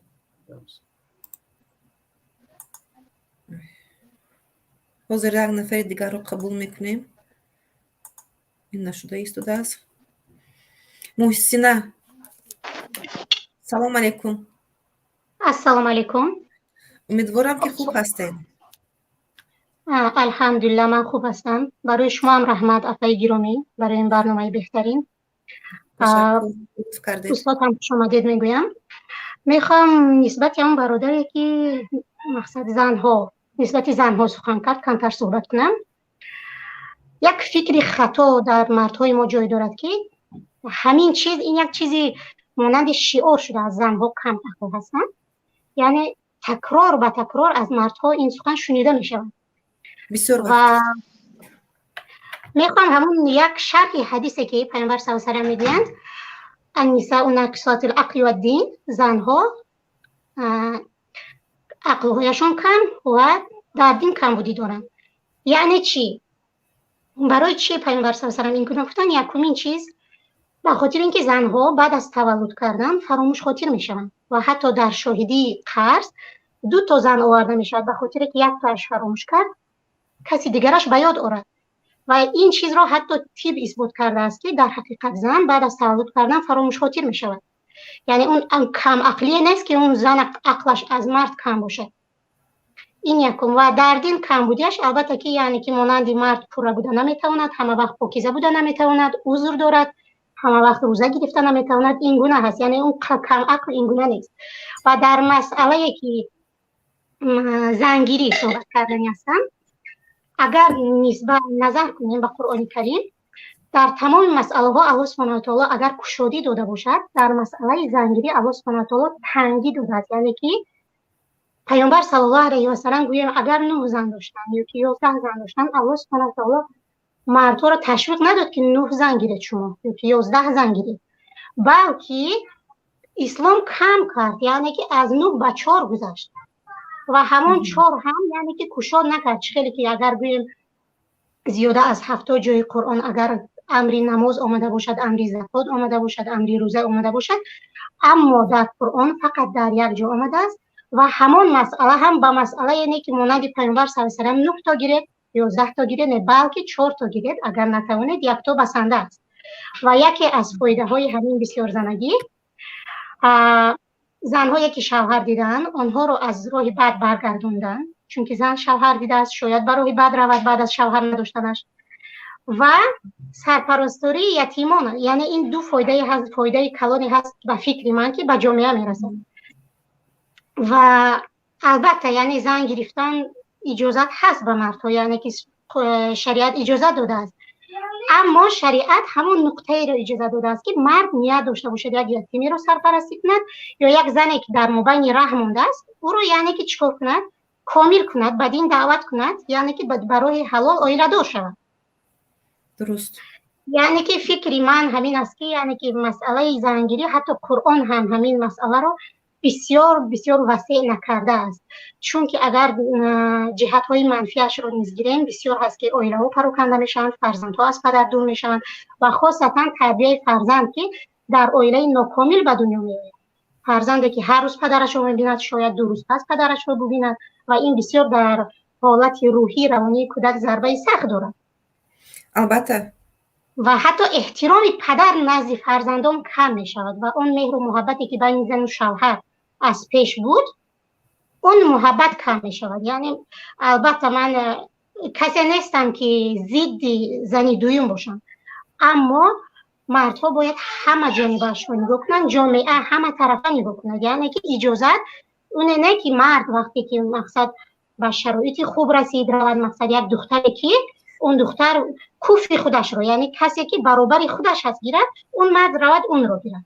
یعنی که مرد کسی رو گیرد که اون هم یا که از شوهرش جدا شده است، از شوهرش هم یا که مقصد دختری است که از سن سال گذشته است، از شوهر کنی منع شده است.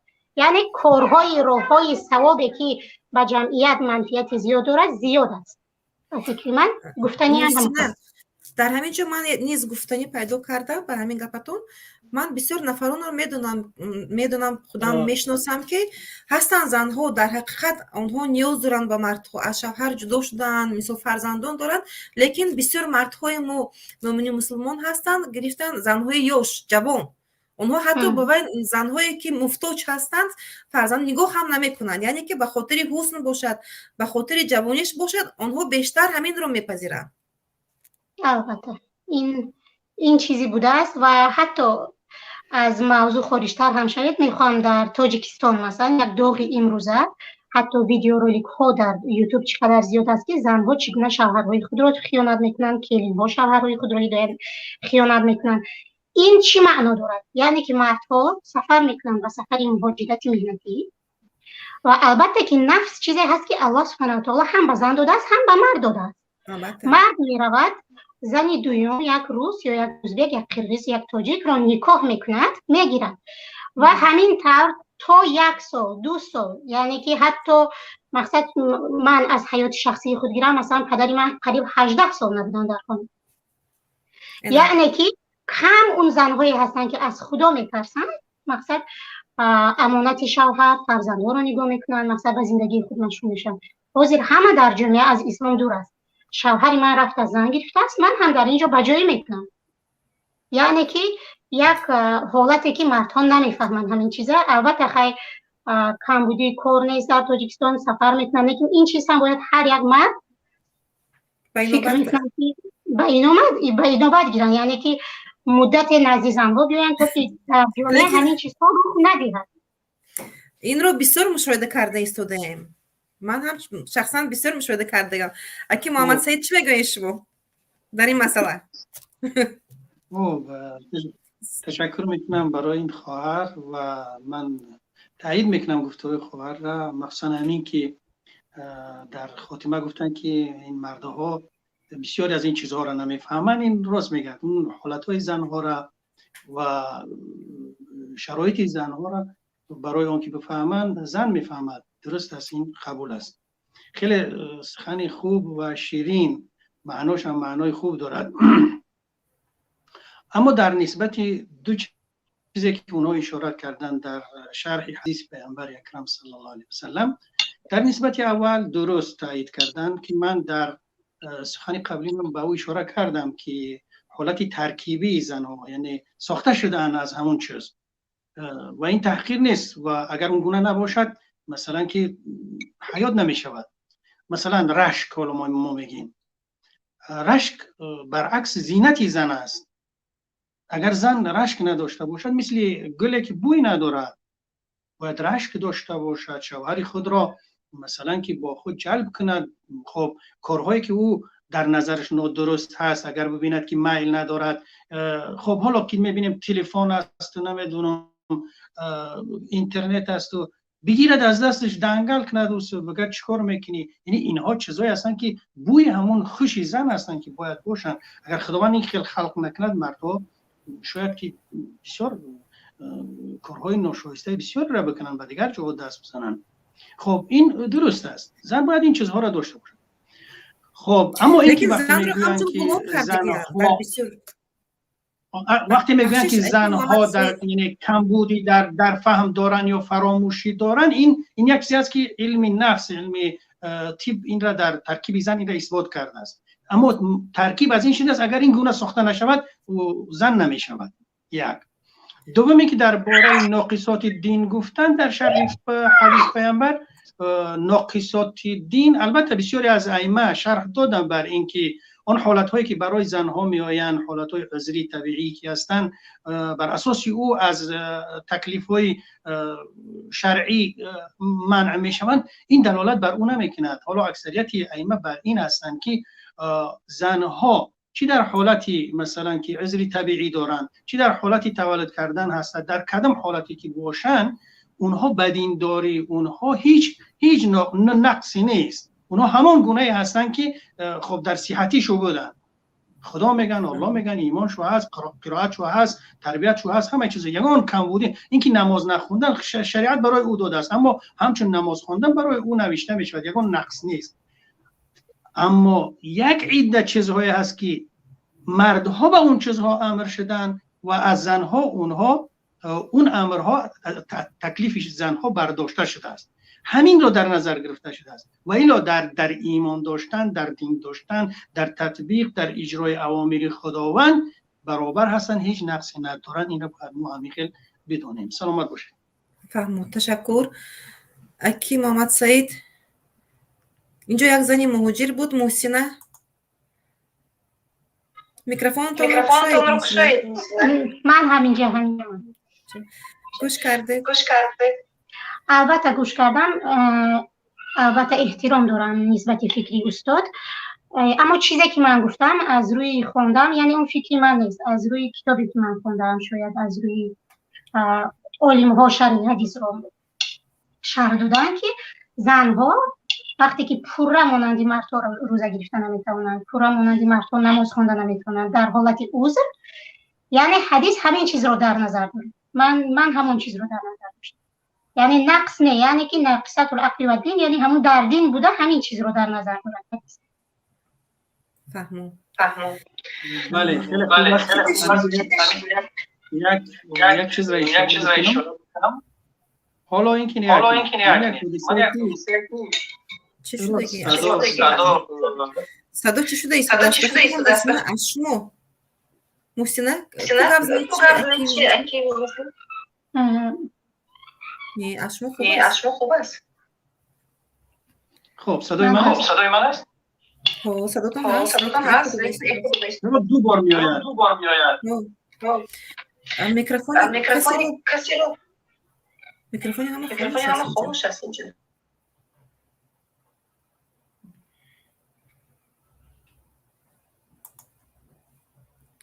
محسنه همینجا هستم. به فکر مشکل از شد. من در جای تنهایی از کودک ها دور. نه یوتیوب گیرون هست. من در داخل استودیو در یوتیوب نیستم.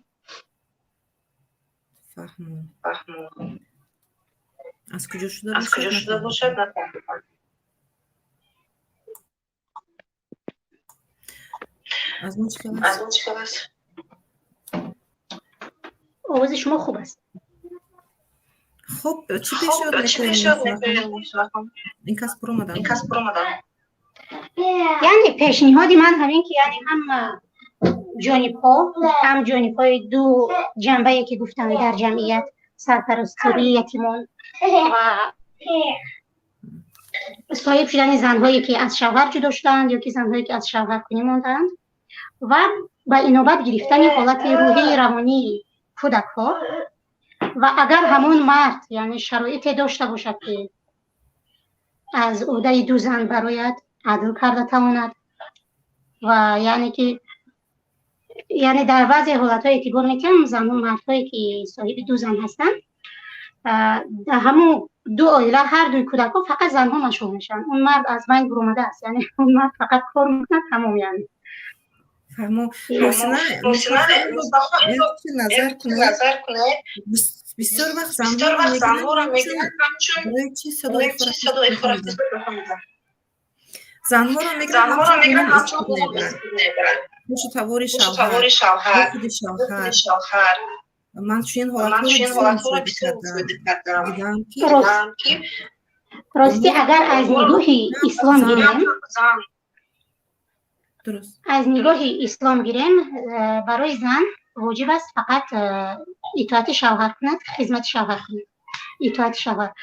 اما اگر مقصد فازی که خود ما مقصد فرزند داریم، آینده از فرزند خود امید داریم، زن میتواند از برای الله، از برای ثواب خدمت خوشتومند یا که خدمت پدر شوهر کند.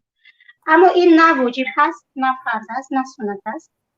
و مثلا اگر من در همین حالت قرار گیرم، من خدمت خسور و خوشتومند خود را به خاطر الله میکنم، نه به خاطر که خدمت اونا به من واجب است، به خاطر ثواب و به خاطر مجبوری است. نه، این چیز از نگاه اسلام هیچگاه مجبوری نیست و بسیار یعنی که حالت یک جای تأسف است که زنها رو این گونه استفاده میبرن، مانندی که در خانه یک غلام اومد، یک خدمتگار اومد، حتی اون زن تا خدمت خواهر شوهر و جیانهای شوهر و کودک‌های قیسینگی رو اون زنی بیچاره نگاه میکند و به حالت میرسد که اون زن راستی حاضی نظر کنیم به زنهای اروپا از زنهای تاجیک خود ما فرق کلان دارن. زنهای تاجیک ما زنهای 20-25 ساله علاقه در حالت پیری قدم زده ایستادن. به خاطر چی؟ به خاطر که زندگی و سخن بیهوده، جنگ و دعوای بیهوده اونها رو افگار کرده است، پیر کرده است، عصبشون کرده است. یعنی که برای خود هیچگاه اون زنها وقت ندارن که مقصد به آرایش خود نظر کنن، به سر لباس خود نظر کنن یا با کودک مشغول شن. این گونه چیزها نیست برای زنهایی که البته نه همه اش، اما بسیار بسیار حتی از عائله خودمون من میتونم بگم که زنها فقط یعنی که به همین خدمت خانه شوهر مشغول، دیگر از هر چیز دور.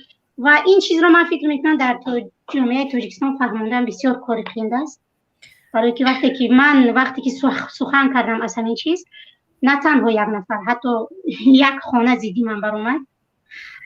این یک چیزی هست که فهموندن کار قیمت است. الله شما روزی باشه. من زنهای شجاع رو زیاد کنند. آمین. مونیسا خان، من یک اویله رو میدونم که یک اویله دور نیست، اویله رو میدونم که کلین شده رفته است، لیکن در همون اویله نسبتی همون زن همچون غلام رفتار میکنن، خوب میشناسه و اویله رو. و زن حتی پوپوشوی قیسینگولوش میپوشوند، نه تنها خدمت همون اویله، حتی باید وای زن وقتی که قیسینگولوش از خانه وارد شد باید لباسوش برورد، باید پوپوشوش از پایش برورد، تو همین درجه کرده هستن.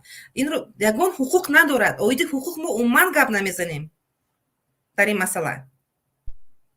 البته این یک کارهایی که از عقل از منطق بین باید توجیه‌های ما هست.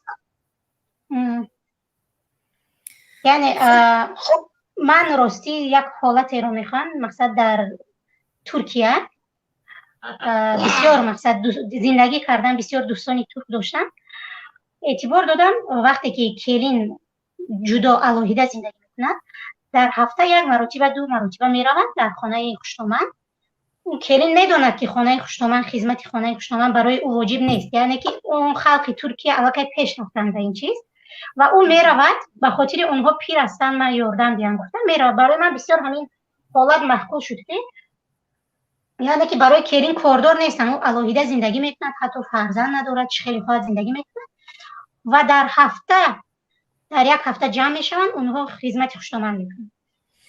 аммо дар тоҷикистони мо бисёр яъне як ҳолати бад қарор дорад, ҳатто дар шаҳр, ҳатто инсонҳои пешрафтае ки хондагӣ ҳастанд, маълумоти олӣ доранд, келинро ҳамин гуна истифода мебаранд. درست این بسیار مشاهده کرده می‌شود. میرزاخان تشکری کامل به شما. چی پیشنهاد دارید؟ تمام پیشنهادهای من همین بود که در مسئله دوزانگی کودکان رو اهمیت زیادی هند و هیچگاه مردی که شرایط دارد و عدل کرده میتواند از پشت مقصد دختری یاش یا که با زن دویمش دختری یاش هیچگاه نباشد. من فکر من همین است. زنی باشد که اون زن محتاج یاری باشد، محتاج پرستش باشد، فرزندای اون محتاج سرپرست باشند. این گونه زن رو مرد میتونه دویم گیرد. تشکر زیاد زنده باشید. برنامه ما رو پیشگیری نماید. پیگیری نماید، میبخشید پیگیری نماید و در آینده اشتراک نماید. رحمت. تشکر. خب اینجا باز دیگر مهمون داریم. سلام علیکم، اکمل استانایف. امیدوارم که خوب هستین، صحت سلامت. لطف کردین به برنامه من وارد شدین. من در این برنامه نمیگم که شما نماینده گروه 24. این کس اکمل استانایف کانال خود رو دارن، خادم خلق. ویتران گروه 24 خادم خلق. لطف کردید. اولا موضوع خبردار هستید، زیرا که شما رکلام هم کردین پیش از این، بسیار مردم به واسطه رکلام شما خبردار شدن. با اینش هم تشکر، قرضور کرده موندین. باز به یک برنامه شما هم باید وارد شوم. شما از رکلام من هم خبردار شدین. راستی من میگم اون موضوعی که برای من جالب میاد، همه وقت میخوام در اون خیلی موضوع جالب بگم که فکر نظر خودم و فکر نظر مردم گوش کنم. امروز در جمع گوش کردم، به نهایت اولین خانومی که برآمدن بسیار بگم که همون من فکر کردم که همین تصورات جهان، اون چیزی که من این دنیا را تصورات دارم، همون خانم هم خیلی تصورات داره. چرا یک همین گپای من گفتم، چیزی که من میخواستم همون مسئله را قید کردم و دیمین آخران بودگین این خانم هم بگم بسیار مسئله خوب ذکر کردن. اما ما مردها کمی کوتاه فکرتر هستیم. برای چی من این گپا گفتنی هستم؟ برای که ما میخواهیم 2 تا زن گیریم یا که 3 تا زن گیریم، اما نمیخواهیم دختر خودمون 2 یا 3 زن در یک کس بگیریم. بله. خود در حالتی که او زنش جدا شدگی باشه، ما نمیخواهیم دختر خودمون بگیریم. ما هم خیلی یک عادت داره، اما خودمون میخواهیم با بگیریم. باز کوشش میکنیم که اگر تا چند روزی همین قانون نمیبود، اگر همین قانون پیش راه نمیگرفت که از 18 یا زندان نمیشیدن، اینا بازم از هم پایان شبا میرفتن میگیرفت. حاضر همون قانون هم یوردن کمک کردن اتمیسه استاده است این حال. در باره سین سال میگم که از اونم رفته جوانتر شبا میگرفتن، با هم 13 و 14 ساله شب میگرفت. اولا که زن 13 14 یا 18 ساله یا که 19 ساله 20 ساله در اینجا خانم قید کردن که مثال تیز پیر میشوه. در این مسئله گفتنی هستم. اگر از نگاه طبی بگیم، استخوان در عین پختن زن حامله دار میشوه، استخوان ها جدا میشوه، یعنی که کلان میشوه. 18 19 ساله این استخوانش خام است، یعنی استخوان پختگی نیست. وقتی استخوان ها جدا میشوند، گویم این زیان میاره. اگر نظر کنیم کم ترک مادرای ما مثال نگاه کنیم، خانمای کمی کلان سالا را کمی کلانتر میشوه، یعنی قفاشون میانشون قد میزنه. برای اینکه یکی از سببی که جوان تولد کردنش است، نگروسکه میویه، معیوب میشوه. جوانی ها 20 سال 30 سال معلوم نمیشوه. اگر ما اروپا را نظر کنیم میگردیم، زنهایی که 70-80 ساله هستن اگر از قفاش نگاه کنی تا روش نگاه نکنی فکر میکنی که یک دختری 20 ساله 22 ساله هست. یعنی که همین خیلی رحم میگردن، قامت خم شدگی نیست. یکی از سببهاش که اینا غم ندارن. دویمش اینا بسین سال پخته رسیدن، یعنی که استخوانو جاشا گرفتن، بعد اینا حامله دار میشون، بگیم که تولد میکنن. یعنی تو همون ساله انا کوشش میکنن که گودک نکنن. از ما مثال گیریم 18 ساله 17 ساله شوهر میتن، 2 روز بعد کوشش نظرت من در شوهر میتین 2 روز بعد اگر که حامله دار نشید خسر خشتمان اول پیش فولبین، دیمش بگیم که پیش دکتر، سیمش نشید سرش بده دیگه زند میکن. добре. انا بگیم که یکم چیزی که میکنن سیمش میگن که جواب شده برا و این نشیدی گودکدار نشید 18 ساله. ما بسیار در اینجا حاضر که نو مردم ما در یک اوروین رسیده ایستادن که یک دخترای خوندگی، مثال دختری که 18 مکتب بود میکنه، 17 4 سال 5 سال میخونه، کمی استخوانش پخته میشود، این چیزا را کرده ایستادن، کلین کرده ایستادن. نظر شما چیست برای زن دوم گرفتن؟ من یک دقیقه من فکر میکنم که نظر من از همین سر همون زن دوم، نظر من دخترها را اگر که باز هم مای رحمان اگر یک قانون میبرد که از 25 سالگی شکنن، یعنی که شوهر دادن اجازه از 25 ساله میکردن، یا اینکه شوهر کردن هم تا 25 سالگی را تولد کردن اجازه نمیداد، 25 سالگی را تولد کنه، او وقت استخوان زن کمی پخته میشه. یعنی که سن 45-50 ساله در رفته بکری شدن نمیموند زن. اقلا 20 ساله گوید؟ نه، کمتر بالاتر 20 ساله هم یاشی بعد است. انا نظر من در باره که دزنگی سببش همین است که یک دختر 18 ساله را میگیرن، 19 ساله را، و بعدی کمتر بعد او بگیم که مایوب میشود، یاش تولد میکنه مایوب میشود، کمتر بعد دیگر راه گشتنش قین میشود، کسل میشود، از اون جمله مادر تیز پیر میشود، رنگ نمودش پیر میتوه، بعد کوشش میکنن با روان دیگریش بگیرن. در باره گویم که اگر تن فروشی تاجیکستان از ما گپ زنه، ما ایجاد یک زن تهمت کردن نمیتونیم که زنها تن میفروشن، ما مردها هم تن میفروشیم. از زنها دیده مردهای تن فروش در تاجیکستان زیاد است. یعنی که تن فروشی معنای او را نداره که تو میره یک بگیم که پول قطعی خطه در یک جا یک شبه خواه میره.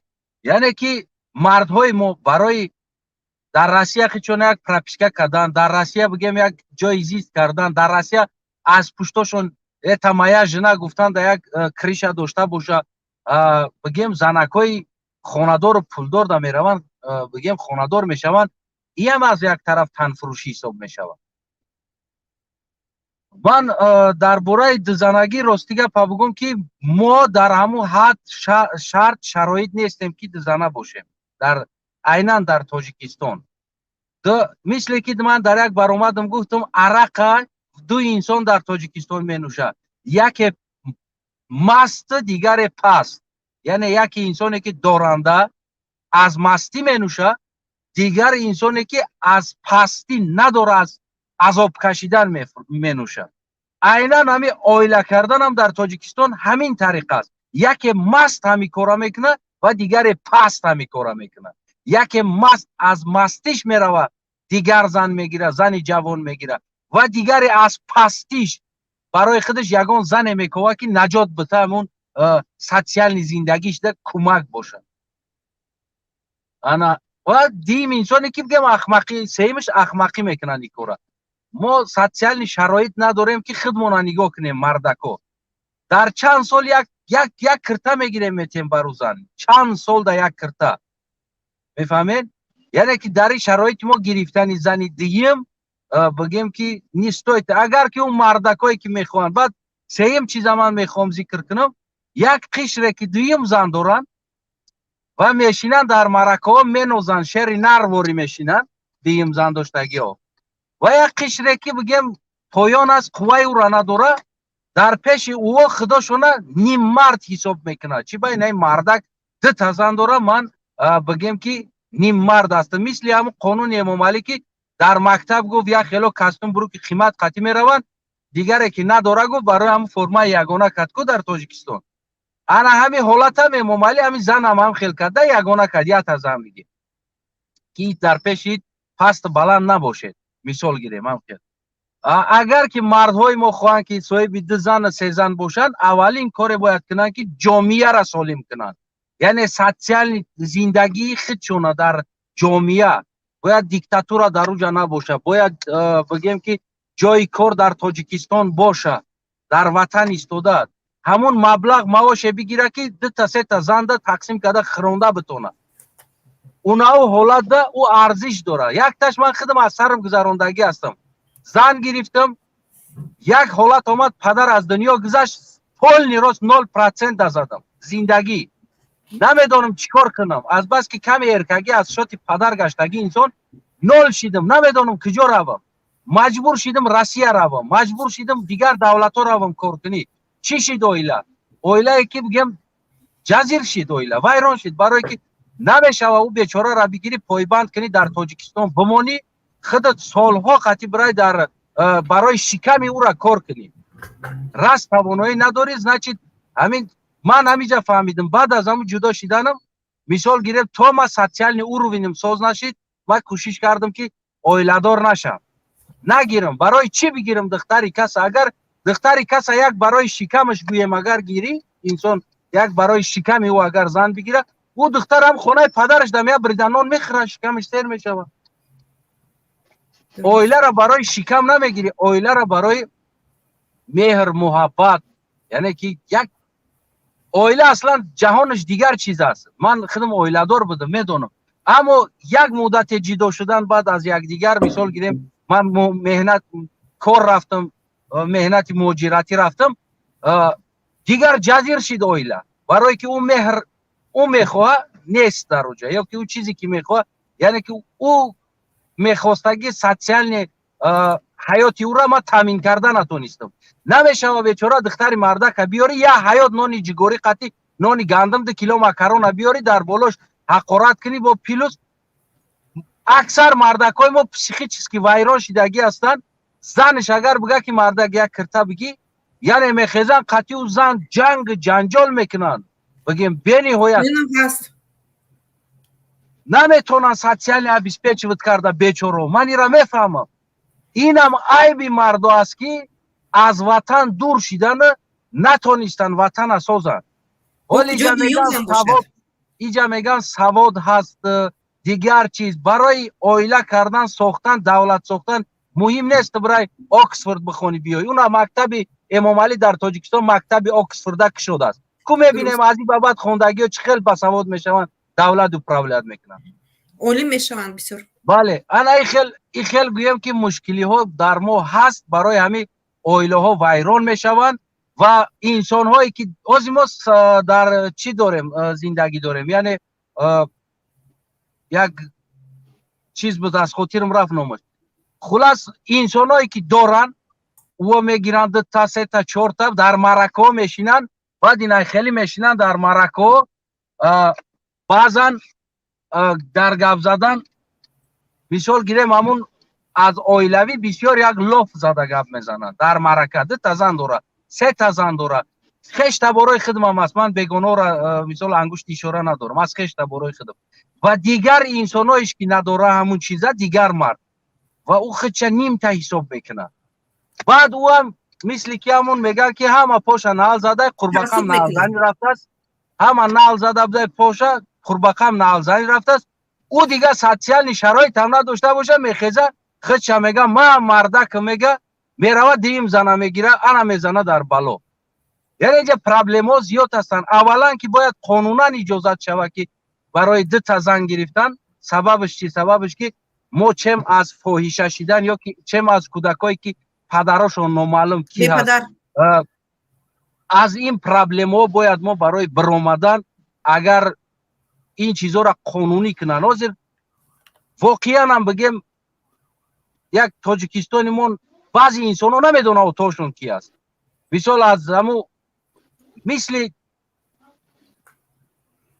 خیلی بگم سختی بعد نگم همین خیلی بیا همیشه نگم مثل که همین بگم نیست بیچاره آتش نیست یتیم که نمیشناسه آتش کی است отчествоش کی است در نام باباش отчествоش گذاشتگی در نام دادرای بگیم همون زن отчествоش گذاشتگی بیچاره نمیدونه آتش کی است میفهمی نمیره یعنی که این پرابلم یا که در تای دامو یا کوچه برآمده برای سببش چی است که روز میکنن سببش اون که ممکن نیست سببش همین دو زن نمیگیرن سببش چی است یا که کدامیش سببش چی است سببش چی است که فرزندانشون به نام دیگر کس میگیرن به نام واقعا هم زن دویم هستن یا که پدر دارد لیکن به نام پدرشون نمیکنن پدران واقعی اینجا میتونه که سبب گوناگون باشه یعنی که یا سبب شده نمیتونه بعضی انسانای دورنده هستن بگیم که نمیخواد که مثال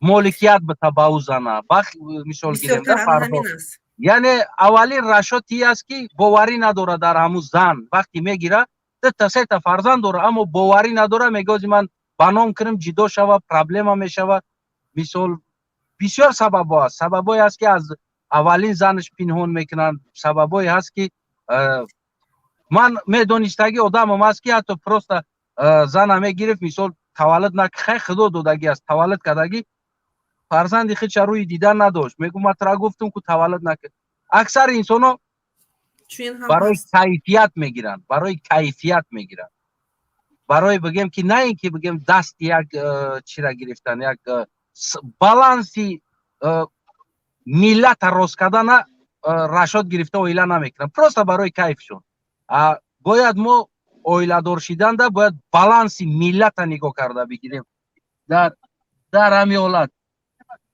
добро هیچ مسفیدو هم پولیاکور هم مسفیدو شکلش اشو رنجی که باور کنید در همین راه هم دویم برای کیفیت میگیرن شما چنین گفتنی هسته البته برای کیفیت میگیرن شما ببینید که برای ما یک مثال بیارین که یک انسانی که سوشال او روینش مثال گیریم همین بالانسش همین نرمال است همون زن دیم گرفته باشه یکی از مستی میگیره یکی از پستی یکی انسانی که پول داره میگیره دیگر دیونه است اون نداره هیچی را میروه میگه زن دیم هم میگیرم یا تاش شکایت بر لیکن از نظر قانون دیگر از نظر دینی دیگر خیلی هست که محمد سعید هم بسیار پیش از این گفته بودن من از نظر دینی نگفتم من از نظری که هم جامعه خودمون دیده اومده استودم از جامعه خودمون من این را بها میتم که همین خیلی هست و اکثری بگیم که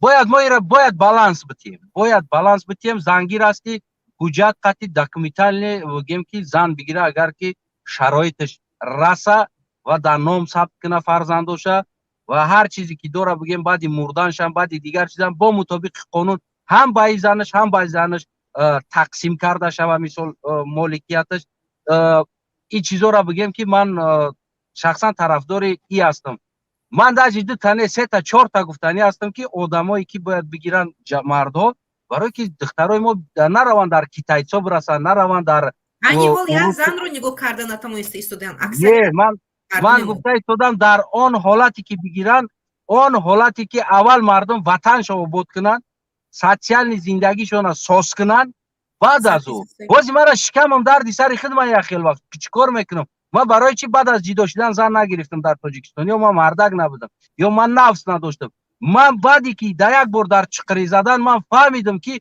عاقبت دیم شم بگیرم همین احوال میشود من پوچم در ایستادگی نیستم نیستای تایم کار کردن برای من حیات دختر یک انسان سوزوندن برای من در کار نیست یعنی من این طرفش فکر کردم زن نگرفتم من هم میتونستم بعضی انسان است یک تا میگیره 2 تا میگیره 3 تا میگیره بعضی انسان است تو 10 تا در همین جوانیش همسین فیما یا خیلش تو 5 تا زن گرفته سر دادگی میدونه هم آتش هم میدونه یا که دیگر انسان هم میدونه هم سوشال ابیسپچ کردن هم میتونه خودشم اویلشم فردا میره و روسیه یک کار دیگه جدا میشوه نه که باز میویا میگیره ایش جدا میشوه دیگریش هم میگیره ایش جدا هر یک تاش یا تای دو تای گودک داره این خیلی پرابلم زن رو استفاده برده بله این خیلی چیزا بسیار هستن اگر در جامعه کم حقوق زن با مطابق قانون دین شناسا را می آوردن در بگیم که میشنوندن نه اینکه سید مکرم بلکه انسانای خوب مثل حضرت داملا برین دیگر انسان‌های نه خواهرها مثل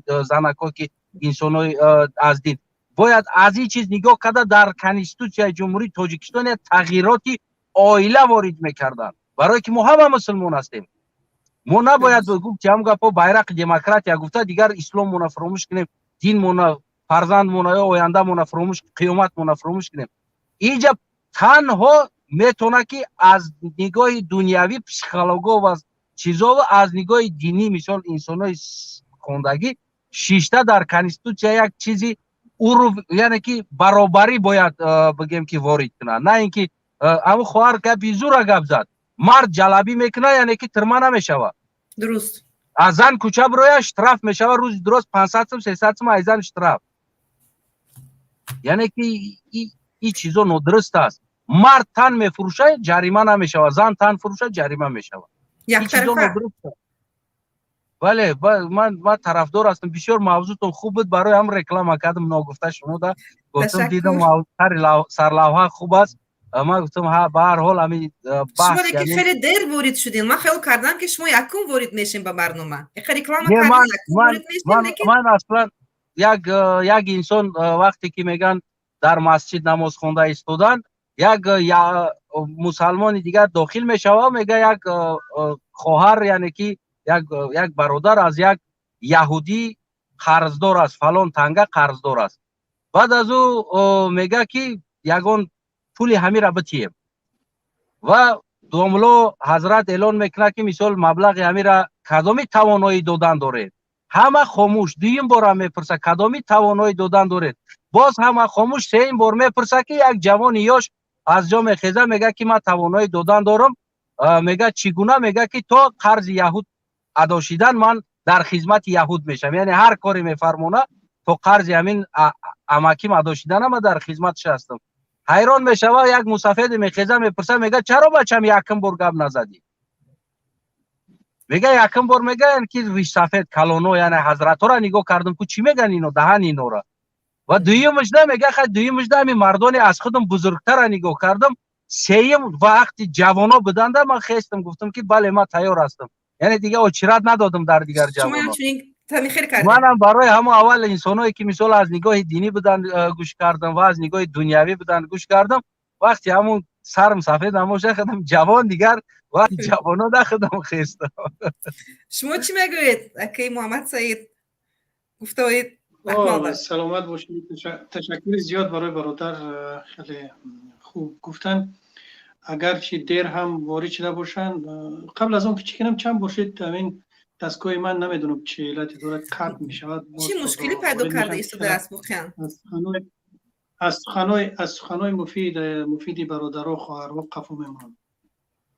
ولی گفتنیم که اگر چند دیر هم وارد شده باشد فکر میکنم که برابر همون دیگرها یا بیشتر از اونها سخنشون را گفتن و اشاره هاش هم اشاره های خوب بودن اگر چند خب و صورت تکرار هم باشد. لیکن من در رابطه با یعنی اون چیزهایی را که قانونا یا که حقوق تقاضا میکند این را یا که بر اساس او همین مشروعیت یا که همین اجازت داده شده است را با لهجه عامیانه همه همونها را با مثال ها هم آورد که البته عامل هاش همون هستن و باید که همون چیز باشن در گفت این برادر نشان داده شده. خب تنها ما یک چیز را باید بدونیم. من قبلا هم گفتم پیشکی گفتم که خب این مسئله بسیار زنگی اجازت دو زنگی سه زنگی و اینها را دادن بر اساس یک عده از ضروریاتی هستند که امکان ناپذیر است از اونها، نمی شود که از اونها خلاص بشه. بنابر همین اسلام این قانون را گذاشته است برای حل همون مشکلات. یک عده همون مشکلات را در سخن برادر هم بود، در سخن خواهرها هم بود، در دیگر برادرایی که اشتراک کردن در اونها هم بود. یک عدهش همین مسئله کم بی‌ضاعتی یا اینکه گذراندن روزگذرانی و از همه مهمش همون غریزه بگیم نفسی طبیعی که برای مرد زن داده شده است همون است. حالا مثال های بسیار آورد در جنده و حکایه های خب حکایه ها هم آورد برای تمثیل. حالا ما ببینیم یعنی اون چیزی که واقعیت است، ما بر اساس واقعیتی که در جامعه است همون رو ببینیم. مثلا در کشوری که ما داریم، اگر در یک قشلاق یک زنی بی شوهر باشد یا یک مردی بی زن باشد، عضویت داخل میشه، اطراف هم مرد و هم زن سخنها هست، هر کس خود در مسجد هم همیشه همین طور است. درباره اونها سخن میشود، درباره اون زن یا درباره اون مردی که مثلا که زنی خود را از دست داده است یا جدا شدن یا بی زن ایستاده است. خب حتی که با شوخی میکنن، میگن که از دیوار شما که پست است همون عبدالصمد است، عبدالمجید است، نمیدونم تیشه است، تبر است، از دیوار شما اون طرف نگاه کرد، یا که آواز فلان زن برای همینقدر بلند میفرد که شوهر ندارد. یعنی اینها ضرورتی هستند که در اجتماع، در جمعیت باید که اینها باشند، مرد برای زن، زن برای مرد باشد. پس وقتی که ضروریات تقاضا کرد که زنها ضرورت شوند، از راه غیر مشروع این کار می شود. اسلام اجازت میدهد تعدد زنها را، یا که 2 زنگی، 3 زنگی، بسیار زنگی را، به خاطر اینکه دامن زنها پاک بمانند، برابر با اون زنهای دیگر باشند، خواهشات اونها برآورده شود و کفایت اونها که اجتماعی اونها از برآورده شود. یعنی این مشکلات را اسلام با اجازت دادن زنها حل کرده است و برای زن اکرام و احسان و عزت داده است. پس بر اساس یک حادثه شخصی که برای من می آید، اون را مثال آوردن یا بر اساس او مثلا نمی شود که یک تصمیم گرفته شود. یعنی مشکلاتی عمده در اینجا وجود دارد که بر اساس اون است و اجازت اونها هم یعنی محدود به همون ضروریات هستند. اگر اونها نباشند عکس می شود گفتیم. اینو باید ما بدونیم. پس درست قید کردن همه خواهرها، همه برادرها در اینجا بسیار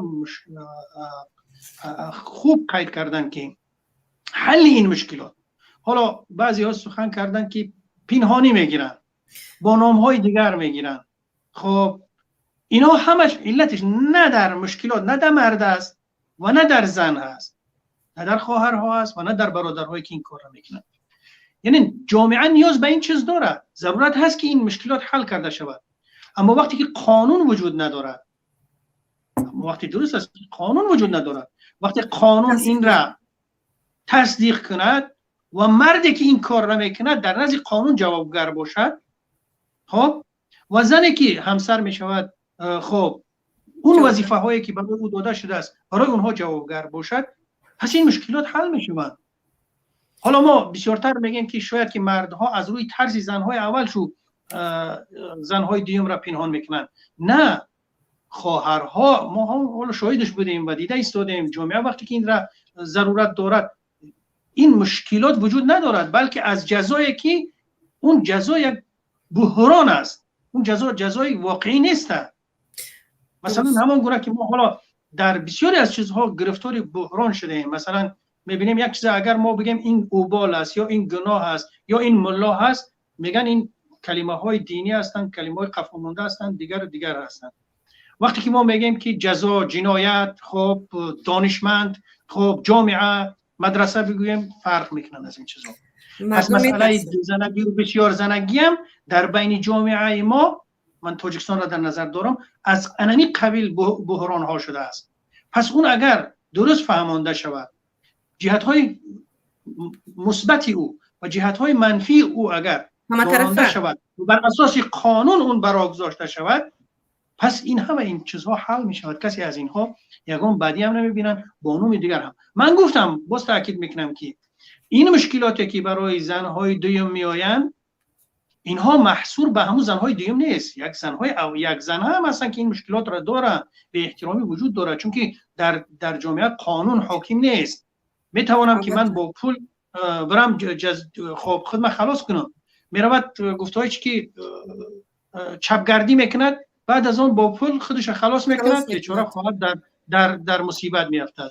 این چیزها وجود دارن. این بر اساس قانون محور نبودن و قانون بر اساس اون چیزی که مثلا ما ببینیم با ادعای خودی مقامات بلندپایه تاجیکستان 98 یا این 91 یا 93% کشور ما مسلمانی است، اما همین نکاحی، یعنی حالتی ثبت شهروندی که در تاجیکستان است و با شرعی، یعنی اون قبول نیست. حالت ثبت شهروندی با نکاح اسلامی قبول نیست، رسما قبول نیست. حالا که همین قانون شکنی را به بار آورده است. مثلا ببینید از یک پادبان، از یک شخصی که کار عادی میکند تا شخص اولی کشور به نکاح مسلمانی زن نمیگیرن، سر نمیدهن، فرزنداشون مثلا که خاندار نمیکنن، اما همون قانون بگیم که دینی را رسمیت نمیکنن، یعنی خودشون مخالف قانون وضع کرده خودشون کار کرده است. این اساسی یعنی قانون محور نبودن و قانون‌های وضع شده برخلاف آن چیزی که واقعیت در همون کشور هست وجود دارد، از اینها ناشی هستند.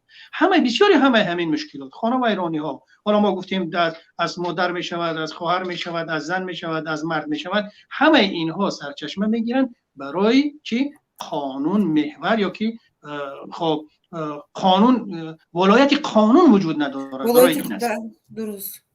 درست قطع کردید. خیر اکی محمد سید گوش کنیم این نفر رو. کلوب جان میکروفونتون رو شاید وارد برنامه شدید. سلام علیکم. السلام علیکم. امیدوارم که خوب و صحت سلامت هستید. الحمدلله. استادین اپاجون تینجین. تشکر با دوی شما. رحمت. شما را هم سوزیدم امیدوارم. تشکر. شما برآمدین. به فکرم کجا رو زیر کردن. این نفر برآمدن اکی محمد سعید. باشد دیگر. خوب. این نفر یک نفر هستن، من یک کس رو قبول کردن تمایز ایستادم. یک دو نفر رو کیم چه وشون پرابلم دارد، معما دارد. خب به فکرم همه من از فرصت استفاده برم حالا در رابطه با اینکه بعضی خواهرها اشاره کردن، خواهرهای باسواد بودن و بعضی چیزها را گفتن در نسبت اینکه نکاح پناهی یا اینکه دیگر مسئله نکاح، درست شدن نکاح در شریعت، خب اینها خب پناهی میشوند، خب آشکار میشوند وقتی که اون شرطی که خب من بخشیدم و اون طرف قبول میکند و شاهدها وجود دارن، بر اساس این در قبول شدن نکاح یا که بسته شدن نکاح هیچ یگان ضرری نمیده. اون نکاح هستند، درست هستند، شرعا اونها قانونی هستند، بر اساس شریعت در اونها هیچ یگان خوف و خطر وجود ندارد. اما کوشش شود که اگر همینها قانونی بشوند، در قانون اجازه داده شود و مرد مسئول باشد، جوابگر باشد از آن چیزی که قبول کرده است. حالا ما هیچ دقت نمیکنیم، مثلا وقتی که یک خواهر، یک زن تن و نفس خود را میدهد و اون مرد تن نفس خود را قبول میکند، تن اون را قبول میکند، اگر یک زن داشته باشد خودش با همراه اون زن دو نفر حساب میشوند، یعنی یک بار دیگر در پشتش هست از آن چیزی که او باید مسئولیت دارد. وقتی دویم را قبول کرد باید بدونه که دو تا همین خیل شده است. حالا شوخی هم میکنن که کسانی که یک زن دارن یک بری روش سیاه است و کسی که دو زن دارد دو طرف رویش سیاه است. شما تجربه بای داره، از تجربه بای نه، این چیزی است که باید دیده شود، خب بالای این بحث کرده شود. یعنی این خیلی نیست که سیاه بشود، نه، و یعنی وزمین است، کارش وزمین است. یک آدم اگر در یک دستش 5 کیلو بار داشته باشد، رفته ایستاده باشد و در دست دیگرش 5 کیلو دیگر بگیرد، 10 کیلو است. این خیلی نیست که او 5 کیلو برده ایستاده باشد و این مسئولیت تشکیل عائله هم از همه اینها وزمین تر است. البته تنها محصور به همون چند ساعت یا اون چیزی که خب غریزه طبیعی برآوردن اون نیست، لذت یا اینکه نمیدونم خب حالا میگوین دم چیک میگیرن، دیگر میگیرن، این نیست. مسئولیت های خودش دارد، دیگر وظیفه و عهده‌داری های خودش دارد. اگر اونها رو انجام ندهد، اصلا کردن دو زن یا سه زن واقعا هم دیگر خب دیگر هر دو بری روش سیاه میشود. اگر نگاه کرده تواند در حقیقت مسئولیت رو گیرن، از روی دین نگاه کنن، خیلی نگاه کردن دو زن و فرزندان خیلی مشکل است. مسئولیت نوکی کلان رو دارد. خب این موضوع دیگر است. بله این موضوع البته دیگر این است. موضوع دیگر است. اکمل وارد شدن؟ بله من یک کمی مصروف شدم. من برنامه تون میگم که بسیار شما یک برنامه خوب میگیرین. من بعضا وقت نگاه میکنم استم که همین یک زن یک مسئله های داغ این ملت میگیره روی اکران میبروره در جامعه. همه قدر مرد همینجا پتپیشت چکدن در غیرت نمیکنن، اقلا گوش کردن در اینجایی که هم غیرت نداره و زنن چیکار میکنن؟ خب اکمل برادر اکمل جان، خب دیگر اون سوی را که چی میگنش احساسات خودی او هست بر اساس یوگا میزد، اما مسئله عائله دار شدن، تشکیل عائله و اینها با لایک موندن با این کارها هیچ ربطی ندارند.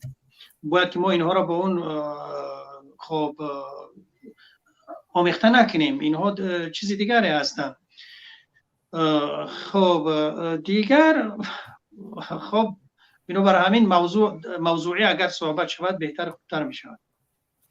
یه بابای داملای جا یک چیز است ببینید، وقتی که مرد غیرت نداشته باشه، وقتی این چیزایی هست که یک جامعه ما بگیم که به نهایت یک شکسته شدگی است. دوزی جامعه در اونجا مثال نه آدم دینی حقوق داره نه آدم دنیوی حقوق داره. یک برادر قطعی یک روز صحبت کردیم گفت ما تاجیکستان هیچی نفهمیدم، ریشمونی تروریست، عرق بخری، میگن که پیونسکا، خیلی زندگی کنیم در وطن ما نفهمیده استم. گفت نه دینی زندگی کرده میشه. حالا برای اثبات گپ خود اگر این موضوع هم بیرون بروه، جامعه ما جامعه تاجیکستان مثل یک بیماری هست که هم بیماری قند است، هم خنک زدگی است، هم فشار است. خب چیه شد؟ خب یعنی چند بیماری شده است که وقتی پیش طبیب می رود، اگر یک بیماری خنک زدگی را اگر گرمی بکنن فشار بلند می شود. اگر بخواهند که قند را تبابت کنن، بعضی چیزها را پایون ببرن، باز کسلی هایی که از اون خب غذاها نمیرسد اونها بروز میکنن. پس برای همین بیشتر در همه ساحه موضوعی و یعنی بر اساس قانون اگر کار گرفته شود، خب که قانونگذارها در اینجا کدام کمبودی ندارن، اما اداره سیاسی کشور و چنین حالت اومده است. امید میکنیم که در آینده خب خود تغییر مییابند، خود اصلاح میشوند که کلیدشو در همونجاست، اساس همونجاست که باید اونها اصلاح بشوند. بله برای همینم بابای داملا ما میگه گفتم که مردم غیرت نداشته باشه او زن دو زن چیکار میکنن؟ برای جامعه را ساختن در جای لازمی بدن در کار است، در گپای لازمی را گوش کردن در کار است، اکتیو نه یعنی که участвовать کردن در کار است، یعنی با تاجیکستان شرکت کردن در کار است. در اون حالت که جامعیت سالم باشه، اگر که اینو نیاین خلق گوش نکنن، خلق نیاین بگیم گفتگو نکنن، فکر و نظر خود رو باید برون کنن. کی سالم میکنه جامعه را با ورا؟ یک حیات ما میگیم فلانی گناهگار است، لنین گناهگار بود، تاجیکا خوب زندگی نکردن، بعد یو استالین گناهگار شد، تاجیکا خوب زندگی نکردن، بعد یو یلسین گناهگار بود، تاجیکا خوب زندگی نکردن، بعد یو خروشوف گناهگار شد، بعد یو نمیدونم گارباچوف گناهگار شد، بعد یو پوتین گناهگار شد و زمومالی گناهگار. خیلی بیاین значит ما دونیم هم گناهگار کی است. پس بیاین یک سری مسئله صحبت کنیم، همون مسئله را ما حل کنیم. امروز این همه چیز فاحشه یا که بگیم در کوچه تن فروشیدن اکثر دخترها که سببش این همین مسئله هست که ما سرپناهی کردن نمیتونیم یا دستگیری کردن نمیتونیم یا که سر یک چی بگیم یک دزن گرفتن نمیتونیم، برای که سوسیال زندگیمون یعنی شرایط زندگیمون نمیرسد. برای شرایط زندگی را ساز کردن باید مردک میدان برای که او زندگی را ساز کنه. در درون استرویکه خوب کردن خطی نمیشه و زندگی ساز. همین برای هم گفتم که او مردکی که منظرت نویگاتر موندگی است، او مردکی که درش جا داخل نمیشه و خوب بود. اگر سخنها فکر میکنم تکرار شده است، بنابر همین من یک دو نقطه را که در رابطه با همین موضوع است میخوام باز یک بار دیگر گوشزد شو بکنم. بفرمایید. چند که فکر میکنم حالا هم نفرهایی که میخوان که اشتراک کنن خیلی زیاد هستن. درست. اما باید ما یعنی همون گونه که گفتم ما مسئله رو موضوع رو بر اساس یعنی موضوعی ما ببینیم. حالا ما در سخن هم میگیم که یک نفری هست که نان قاق دارد یا اینکه خریدن لباس را ندارد اما تشکیل عائله دوم. یعنی من درباره خواهرهای مسلمان، درباره خواهرهای تاجیک، زنهای تاجیک، مادرهای تاجیک در اون صبری که دارند، در اون تحملی که دارند، در اون برداشتی که دارند و بسیاری زنها خب در جامعه اونها کسایی هستند که از لحاظ مادی، از لحاظ تأمین خانوادگی از اینها هم با صبر و هم از کمک رسوندن با قدر امکان خودشون از عهده این میگویند و اونها این کار را میکنند. یعنی تنها این عامل ویران شدنی مثلا یا که مانع شدنی بعضی قانون ها نیست. یعنی اینها را عامل ما باید نگیم، بلکه زنهای تاجیک، مادرهای تاجیک، خواهرهای تاجیک قدر شرافت، عزت، کرامت و توانایی این دارند که شریک مردم هستند در تامین عائله. این چیز وجود دارد. خب بنابراین این تنها این چیز نیست. نقطه اساسی که در اینجا هست خب که باید عدالت باشد، تامین عدالت. ما ببینیم اسلام برای ما قانون گذاشته است، جزا معین کرده است. در برابر همین باز گفته است ایمان آوردن به آخرت، به قیامت. یعنی بعضی از جزاها در این دنیا که پاداش اونها داده نشد یا که جواب دادن نشد، در قیامت اون را جواب میده. بنابر همین خب انصاف هست، دیانت هست، پولداری هست، همه چیز هست. اما وقتی یک قانونی که او از او خوف داشته باشد جواب دادن، این اگر نباشد، این خواهشات نفس یعنی میل، اینها میل میکنن به سوی مخالفت قانون دیگران. بنابر همین اساسی هم حالا ما درباره علم داشتن، باسواد شدن دیگرها صحبت کردیم. البته علم داشتن خوب است، البته دانش داشتن خوب است، اما این هم حلی برای حل مشکلات، چون مشکلات نمیتونه که علم اینها را حل بکنه. حالا ما ببینیم در دنیا اگر ما حساب بکنیم، اگر 75% زنها با سواد هستند، 75% از زنها سوادناک هستند. از همین 75% 25% اونها تنها با کار در تخصص خودشون یا در شغل خودشون اونها کار میکنند. از همین 25% که هست تنها 10% اون میتواند که حق کار خودش را کامل و اون چی هست بگیرد.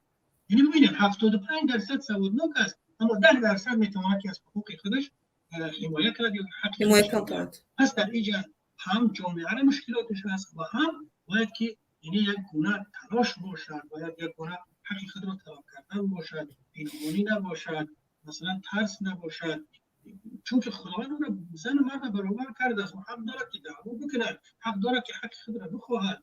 خب حتی جاش اومد اگر مرد بزند زن دارد که او را بزنه، هیچ یکم جای مشکلی در اینجا وجود ندارد. خب یعنی من که به نزاع و جنجال و اینها دعوت نمیکنم، یعنی زن همین چیز را برای داده شده است، همچون یک انسان حق خودش است که حق را طلب کند و در این برای حل این مشکلات خودش هم یک تکاپوی داشته باشد، یک تلاش داشته باشد. خب همین از دیگر مشکلات از همه سنگینی ما. حالا اشاره شد برای اینکه ما مقصد که مسجدها گوی نیستن، منبرهایی هستن که نصیحت کنن، اونها گوی نیستن. البته اینها هم جزئی از اون به قانونی هستند، جزئی اون که ولایت قانون وجود ندارد، مردم ساز خود درست راهبری نمیشوند، از جزئی اونها از این مشکلاتی هستند که ما با اونها از اینجا جزئی هم بیماری‌های هستند که ما افتاری هم هستیم. فهمون میکروفون تو خیلی بد است. با کیم چی شد؟ آواز شما پس اومده است از چیکاری که آواز من پس؟ آواز شما تمام نیست. میکروفون شما تمام نیست. آها نه ما محکم کرده بودم. میگم همینجا من همینجا به شما خیر خوش میکنم، شما را به خدا میسپارم. بسیار برنامه ولی اگر تشکر. خواهر معظمه به فکرم چند سال قریب خیلی شو توضیح همین شروع میکنم، دو نفر دیگه رو کوتاه میپرسم، تمام با همین برنامه رو جنب بست میکنم. بله 3 ساعت چین برنامه تون دوام داده ایستاده است و همینجا من خیر خوش میکنم. باقی بگم برای ما کار دیگر مهمان برنامه شما هستیم و هر چی شما بگید خیلی تشکر اکی محمد سعید که تشریف آوردین. شما تابعیت رزمون است. تمام شما مهمونی همیشگی ما میشوید. اکسپرت همیشگی ما میشوید. اکسپرت دینی میشوید. در تابعیت میزبان است میگن، با عامگی میگن مهمان در تابعیت رزوان است.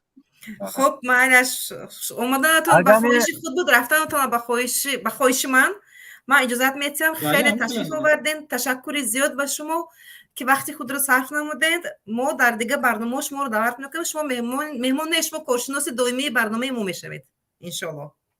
سلامت باشید. تشکر. سلامت باشید. در پناه خداوند باشید. برادر اکملم خیلی وقت ندیده بودیم، در یک جا زندگی میکنیم. بابای داملو ما خطا یک روز یک جای یک تکلیف کردنی هستم، یا مهمونی بسیار بگیم یک جای مهم است، باید هر دمان رویم. باشه خواهر معظمه هم باشه. منم تکلیف کنیدم. همه این برنامه ما دیگر چی شد؟ در دیگه جا صحبت میکنیم. بله زنده باشه. بله من لازم هستم. اگر چی باشد وقت داشته باشید میتونید استند یک دو نفر رو قبول میکنیم، با همین جنبست میکنیم. من راستی گپ کمی وقت ندارم، مصروف هستم، در راه هستم، برای همون وقت شما را نگیرم. به هر حال من به هموطنان همش گفتنی هستم که اگر خواهیم که ما درد جامعه را این چیزا را واقعا هم اکثر انسان ها معلومات نداشت و نمیفهمید. اگر خواهیم شما هموطنان عزیز دستگیری کنین همین کانال و تو که آینده هم برنامه‌های جالب باشه. من خودم 3 تا اکانت قد پادشات کردم شما ده کدام تلفن در برم باشم و قد تماشا میکنم که امروز تلفن دیگر میگم شما قطعی و بیننده‌های شما قطعی خیر خوش میکنیم. شما را وقتتون زیادی بچید، خیلی زیاد شد. زنده باشید. این موضوع بحثناک بود، جالب بود، برای همون مجبور. من میفهمم که خیلی شیشتن 3 ساعت 4 ساعت در بالای او استال بگم خیلی مشکلی داره. برای هم باز زن در شیشتن خیلی بگم شما زن هستیم، ما مرد 3 ساعت 4 ساعت میشینیم خیلی خسته میشیم. درست. دیگر سلامت باشین، هم قدر گفتنی هستن. زنده باشین. تشکر. بهترین برنامه بود این، نه تنها دفاع از مردها یا دفاع از زنها بود این برنامه شما. از نگاه ما دفاع از همه بود که جامعه فساد نشود، چی زن چی مرد. فکر و نظر جامعه بود. بله جامعه فساد نشود. مرد رفته برای بگیم که مرد خود نفروشه برای سوسیال زندگیش وازمین است، یا که زن خود نفروشه. پدیشکه یکدیگر دا باشن، مردم زنم همدیگر قطعی هم فکر باشن، همه وقت یک سری یک مسئله قطعی اگر کار کنن انشالله که جامعه ما برگشته باز آباد میشود. دیگه خدا نگهبانتون. تشکر برای قبول. خب اینجا کیم چند نفر آمدگی هم فقط قبول میکنیم، یک دو نفر رو باقی مونده بعدن. اول شاهیمی میکروفونتون رو نوبت نمیشه. نوبت شما. سلام و درود، خیرات نوبت میرسید از موفق. بخشش خیلی چی نفرون هستن لیکن قبول کردن نمیتونم دیگه نفر رو برآورده ایستادیم. بفرمایید، امیدوارم که صحت سلامت هستین. زنده باشید اپا جان. بسیار برنامه خوب راستیگه. من در اولی برنامه تماشا کردم، اینجا خواهر مسلمه هم بودن، بعداً با دوملا محمد سعید هم وارد شدن.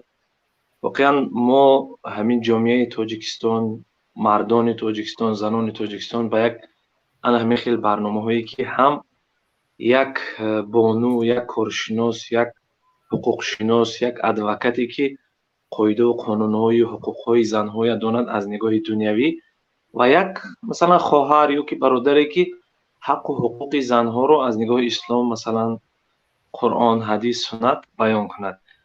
واقعا بسیار برنامه جالب و بسیار میخواستم که در آینده همین برنامه ها دوام یابد و دستانه این جامعه های ما و شما تاجیکان مثلا آسیای مرکزی و همون کشورهایی که پسا شوروی یک نمود جامعه تشکل است که مثلا سودیه ها یا که مثلا انسان های دنیوی از مسائل دینی یا که از قوانین دینی که برای یک زن گفته شده است بیخبرند و در عکسش هم همه خیلی مثلا برادران یا خواهران دینی که متخصصی دین شناس هستند، مثلا قرآن شناس هستند، حدیث شناس هستند، در اومدن مثلا شناختن حق و حقوق زن در نگاه کنستیتوسیا، در نگاه مثلا روانشناسی، دیگر چیزا اینا کمبودی دارن.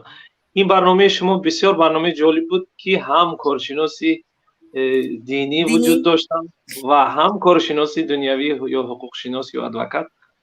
من گفتنی هستم که یعنی مشکلات اساسی ما فکر میکنم که با عدالتی کوتاه میگم با عدالت سیاسی برمیگردد. مثلا ناظر همین اویلم سالمی اویلم یک جزئی جدا نشونده دولت یا جامعه هست. ببینید مثلا در نگاه شریعت اگر یک زن مظلوم قرار گیرد مثلا یا که یک مرد میتونن پیش قاضی یا پیش مفتی شکایت کنند و حق یک دیگر رو مثلا حقش رو بستاند. ولی ببینید حالا که مثلا مفتیات که مثلا تابع سیاست هست یا که قاضیات همه خیل دیگر اصلا گفتم همین مشکلاتی اویلوی، مشکلاتی مثلا مکتبی، مشکلاتی سودی، مشکلاتی در همه ساحه برمیگردد به همین عدالت سیاسی. وقتی که در رأس حکومت یک انسان عادل یا که رئیس حکومت، رئیس پارلمان، عموما عدالت که وجود نداشته باشد، این نافهمی هایی که حاضر بین مثلا زن و شوهر یا که مثلا یک زنی و دو زنی و سه زنی، این هم جزء همین مشکلاتی که در دیگر ساحه ها یا که در دیگر قشر جامعه تاجیک وجود دارد. من فکر میکنم که اگر عدالت سیاسی، عدالت در سطح حکومت باشد، اگر در سودها، در مثلا سفارت و وزارت و در تمام مؤسسات حکومت، حتما این مشکلات حل خود رو می‌یابد. بله، و این برنامه شما واقعا یعنی از دیگر برنامه فرقیتش همین است که مثلا یک دیندار، یک دینشناس مثلا تمام اون حکم ها، قانون ها، حقوق هایی که از نگاه دین گفته شده است همون چیزا میگوید و میگذرد میرود.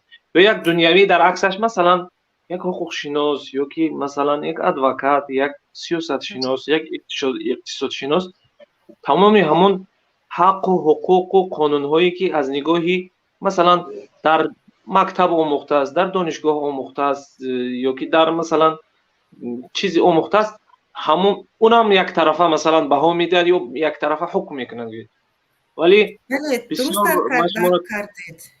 لیکن پیدا کردن من کوشش میکنم که برنامه خود رو با اشتراک اکسپرت ها باشد، کارشناس ها گذارونم. پیدا کردن اونها خیلی مشکلی میکشم. بعضا میشود که من در یک ماه همگی 2 برنامه میتونم پیشنهاد کنم برای مردم، زیرا مشکلی خیلی زیاده است. اون نفرانی که در داخل وطن هستن در عموم نمیخوان شرکت کردن. من برای اومدن به یک چند نفر خودموی دین در باید حقوق شناسا رد کردن، متاسفانه یا که تماما جواب ندادن. نفرانی که در بیرون هستن با اینها هم مشکلی زیاد پیدا کرده ایستادن، متاسفانه چنین شده ایستاده است. خیلی من همش رو گفته نمیتونم، لیکن همین طور است. برای همین سلامت باشید. ما از جانب تمام بگیریم که مردان، زنان و از جانب تمام شهروندان تاجیکستان، شما و زنان تماشاگران این برنامه نداری تشکر میکنیم. تشکر به شما که لطف کردید. زنده باشید، پیگیری نمایید برنامه ما، اشتراک کنید، در آینده در برنامه ما مهمان شوید. حتما ان شاء الله در خدمت. زنده باشید. خب بابا سلام علیکم. سلام علیکم. امیدوارم که خوب هستین. شکر خدا از شما پرسیم اپاسوز تنجید. تشکر. بدوی شما اوایل موضوع خبردار هستین چون که موضوع هم تمام شده ایستاده است. خداوند همیشه در سایه خداوند باشه. تشکر. خیلی سوال بتید، میخوام که سوالم بتید. شما موضوع اوایل حقوق و واقعیت بسیار زندگی هست. سلام علیکم عبدالحی، خوب هستین؟ الو. فکر نظر خود رو گوین یک 3 دقیقه بعد عبدالحی رو گوش میکنیم. فکر نظری من اوید زنهای توجیک، خیلی زنهای توجیک بعضی موارد میشود که حتی دو زن مسلمان کردن قین است. در پرکتیک حیاتی من خودم من نمیخواستم که یا که وایشان که قینه به نهایت مفکوره جهان بینی زنهای ما به حد قفا رفتگی است. عموما مردها خیلی هسته، من نمیگم مردها که شاه شاهانن، مردها هم پستی پستش هم هسته، خیلی که آدمای خوبش هم هسته انگوش شمار. تاجیکستان یک 10 سال 15 سال پیش تمام عضویت تاجیکستان کسل روحی دارن، اونها همش یک کسل ترس لرز دارن، اونها در بازار هم میدوند، در تمام عضویت های کارخانه و در کجایش که باشید بدتر زندگی میکنن. یک چه بفهمم یک کسل روحی غلطیدگن مردم تاجیک. در امان خدا باشید، خداوند نگهبانتان باشه. سلامت زنده باشین، پیگیری نمایین، مهمان برنامه شوین. عبدالحی سلام علیکم. سلام علیکم به شما و تماشاگران. تشکر. زنده باشین. طرفای شما ان شاء الله خوب باشین. تشکر. خدا شکر خوبم. اما موضوع رو میدونیم. بله برادر اصلا امروز گفت بود راستی ما دامو برنامه هم دیدیم، گفت که به هم خیلی برنامه داره شام خیلی ما هم در آخر برنامه شکی تونستیم وقت پیدا کنیم. بله بله راستی خواستم نظر ما بگم در این باره، اما کوتاه نمیشه وایره. مثلا که ما در 1 دقیقه دما بگم که مثلا چی میشه. اگر مثلا از ما گفتم که در جایی که مثلا میگم 15 دقیقه میتونیم. خب باشه. خب شروع میکنیم. در اوید با حقوق زنها و در جامعه دو زنگی یا بیشتر زنگی، حالا مثلا 2 زن 3 زن، این از نگاهی ما که امروز زنهای مادرای ما در تاجیکستان مثلا حقوقشون زیر پا میشود، زنها را احترام نمیگذارند. تا جایی که مثلا ما خبر داریم و میبینیم نه تنها زن دیگه، زن یکم هم قدر قیمت نداره. از ما اگر بگیم که نه کسایی که زن دوم مثلا قدر ندارن در نزد شوهرشون، همش که اینگونه نیست. اونایی که مثلا زن یکم مثلا در خانه همراه پدر مادرشون بچه دارن 3 تا 4 تا، برای مثلا هم برای شوهرش، برای اویلش، برای کلگیشون مثلا خدمت میکنن، بعضا می قدر قیمت ندارن. اینجا ما باید که جامعه را ما باید درست بکنیم، حقوق زن بالا برداریم که مردای ما زنها رو احترام بکنن، با خوشن ار بگذارن. بله درست تربیه باید کرد جامعه رو از نو. بله بله بله. اگر ما مثلا بگیم که نه اینجا فقط زنهای دیگه هم به قدر قیمتن، اما هست. اگر ما بگیم که نیست، خیلی گپ نیست، هست. متاسفانه که من شاهد این حالات رو هم شنیده هستم که نفرایی که زن دوم میگیرن، مثلا اونو چه بگم 80 به 20 تقسیم میکنن، یعنی 80% مثلا 80 فایزی که اگر بگیم در هفته 5 روز زندگیش با زن یکمش بگذارن، 2 روزه با زن دیمش میگذارن، که کلا از نگاه دین این کلا رد کردگی اینو درسته. وقتی که نفری که میخواد زن بگیره باید که عدالت اول باید خودش به خودش فکر کنه که عدالت برقرار کردن میتونه در بین هم 2 زنک، که اگر 1 میلیمتر اگر ایش کم زیاد رفت، این جوابگویی در اگر چنده دنیا نباشد در قیامت جواب میگویی. و از نگاهی که مثلا امروز در جامعه ما که زنها متاسفانه زنها هر سال ما شاهدیم که میبینیم که هزارها تا مثلا 100,000 یا 150,000 200,000 زنک‌ها مثلا جدا میشوند. یا لحظه معذرت میخوام. روشن.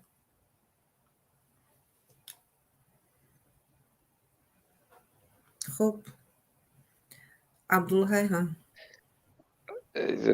ببخشید مشکلی شد با فکرم با نه اینترنت شما یا در جای تو نه من اونجا فشتگی بودم یک چیز لازم میشه فهمون معذرت میخوام. هیچ گم نه، من دیگه آدم رو قبول کردم نمیفهم خوب تره برای همون دیگران رو قبول نکرده ایستادم. خب مقصد این که ما باید که اول ما در جامعه از مو خانه باید که زنها را بآموزانیم، دانشگاه مکتب میانه را ختم کنند، دانشگاه ختم کنند، زنهای ما با سواد باشند که حقوق خودشون دفاع کرده بتونن، بدونن که مثلا در زندگی چه قدر قیمت داره، چه چیز حق داره، چه چیز حق نداره. متاسفانه که زنهای ما که بی سوادن دیگه همون خوردیشون بعد اکثریت جای ما مثلا میگن که زن نخونه. در عقیده ما مردم تاجیکستان هم که اکثریتش که زن باید نخونه، زن میخونه چی میشه؟ مثلا زن شوهر میکنه یا دیگر میکنه. بعد بدبختیه که در عقیده در فکر مردم ما اونو مثل اینکه با زندگی آینده همون زن یکم چی گارانتی داشته باشن. اینش فکر نمیکنه که مثلا او شوهر میکنه خدای نکرده مثلا مثل امروزه شوهرش جدا بشه و با بچه‌ش دو بچه‌ش تا فرزندش خاطی چیکار میکنه؟ آینده سواد نداره، خوندن نمیتونه، نوشتن نمیتونه، کجا میره؟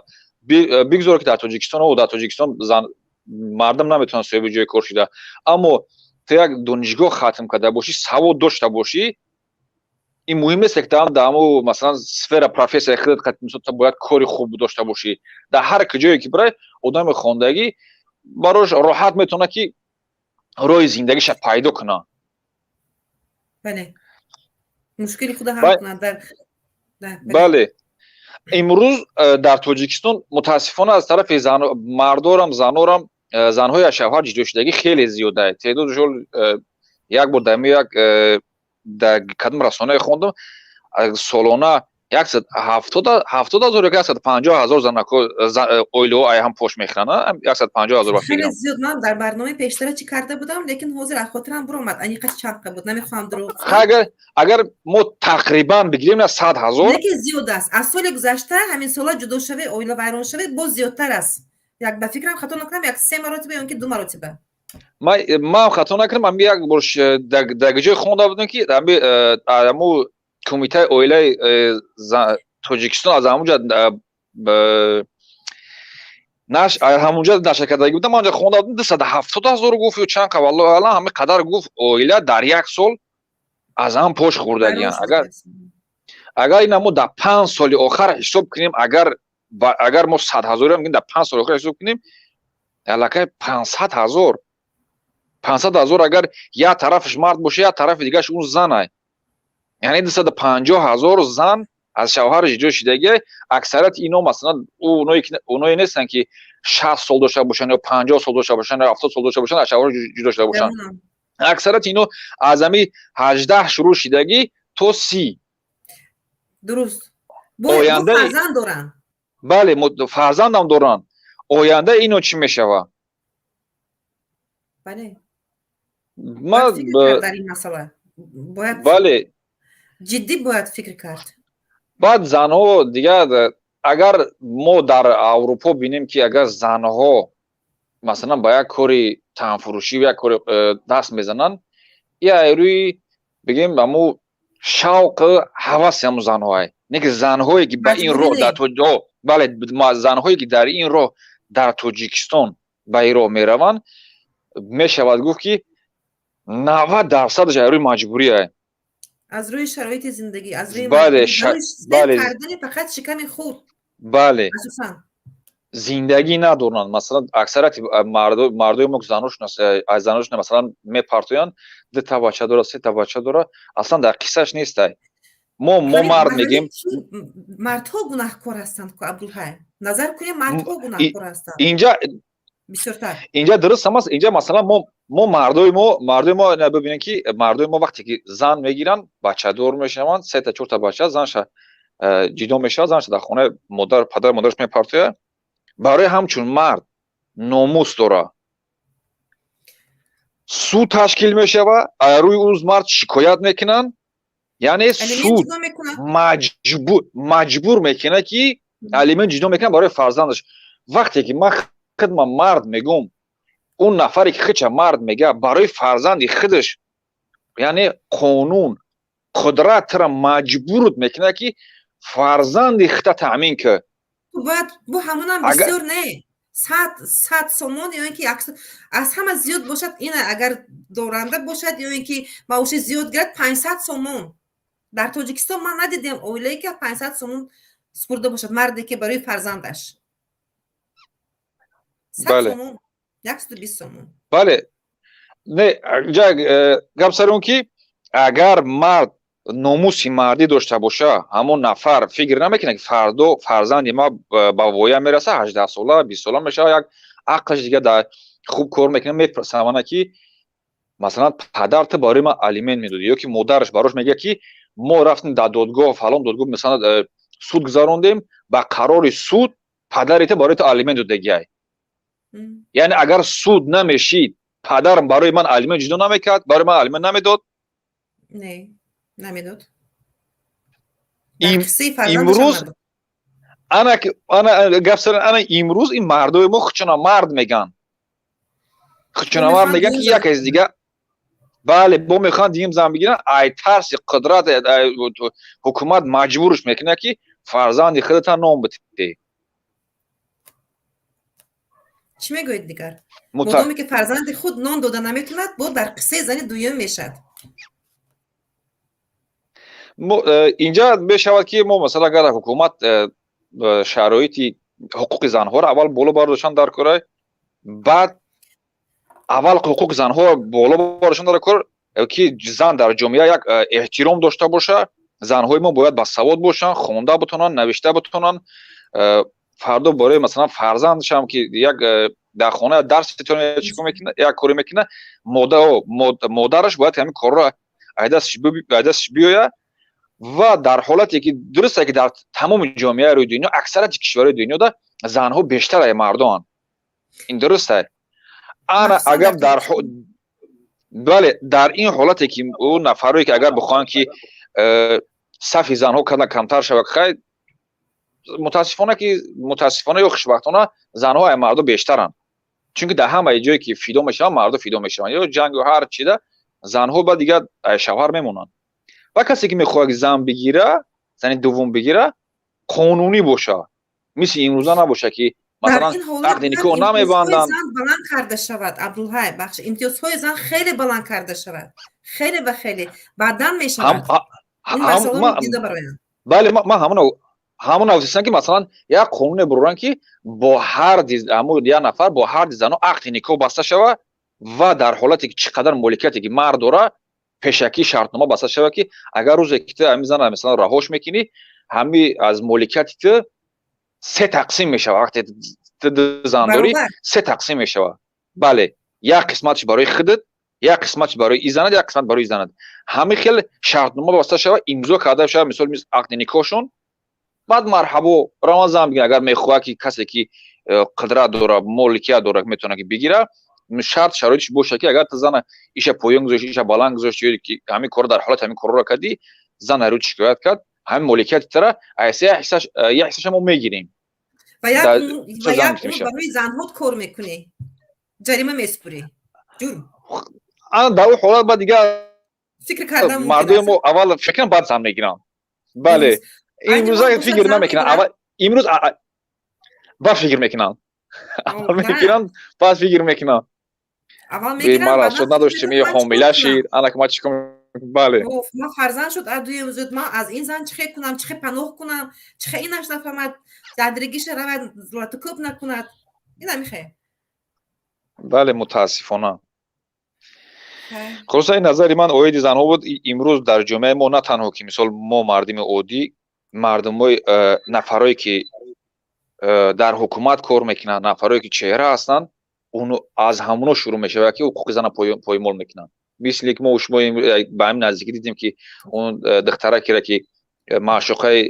شوهرش بود به چی حال آورده رسوندنش. این وحشیگری بود. بله به چی حال آورده رسوندنش. Это был стресс, шок. این بار اول هم مثل که رحم ندارد. این متاسفانه بار اول هم نیست که ما چیزی رو می‌بینیم. ما بسیار می‌بینیم که از طرف حکومت‌ها، از طرف نفرات چهره‌ای مثلا حکومتی با زن‌ها چطور مثلا برخورد میکنن، چطور معامله میکنن، چه معامله پست میکنن که اصلا زن‌ها هیچ حساب نمیکنن. این هم بالا هم خیلی که از دیگه مردم هم برای مردم چیز بودیش دیگه. واسه امیدوارم که مردم ما فهمیدین برای گپایی که ما گفتم برای شما سخت نرسه، چون که ما در جامعه در بین تاجیکستان در بین جامعه مردم تاجیکستان زندگی کردم و دیدم این چیزی را که این گونه نامردی را طرف مردم دیدم. درسته که در اینجا زنها را زیاد زنها را اشتباه میکنن، سبوکی میکنن، زندگی به گردن نمیگیرن. در جوانیش اون اینجا عیب پدر مادر که تربیت درست نمیکنن، دختر مثلا در کوچه کلان میکنن، دیگه یک بار شوهر میکنه، شوهر که دیگه باید صاحب مسئولیت باشه، دیگه مسئولیت قبول کردن نمیتونه. با این خاطر دیگه اولای هم پشت میکنن متاسفانه.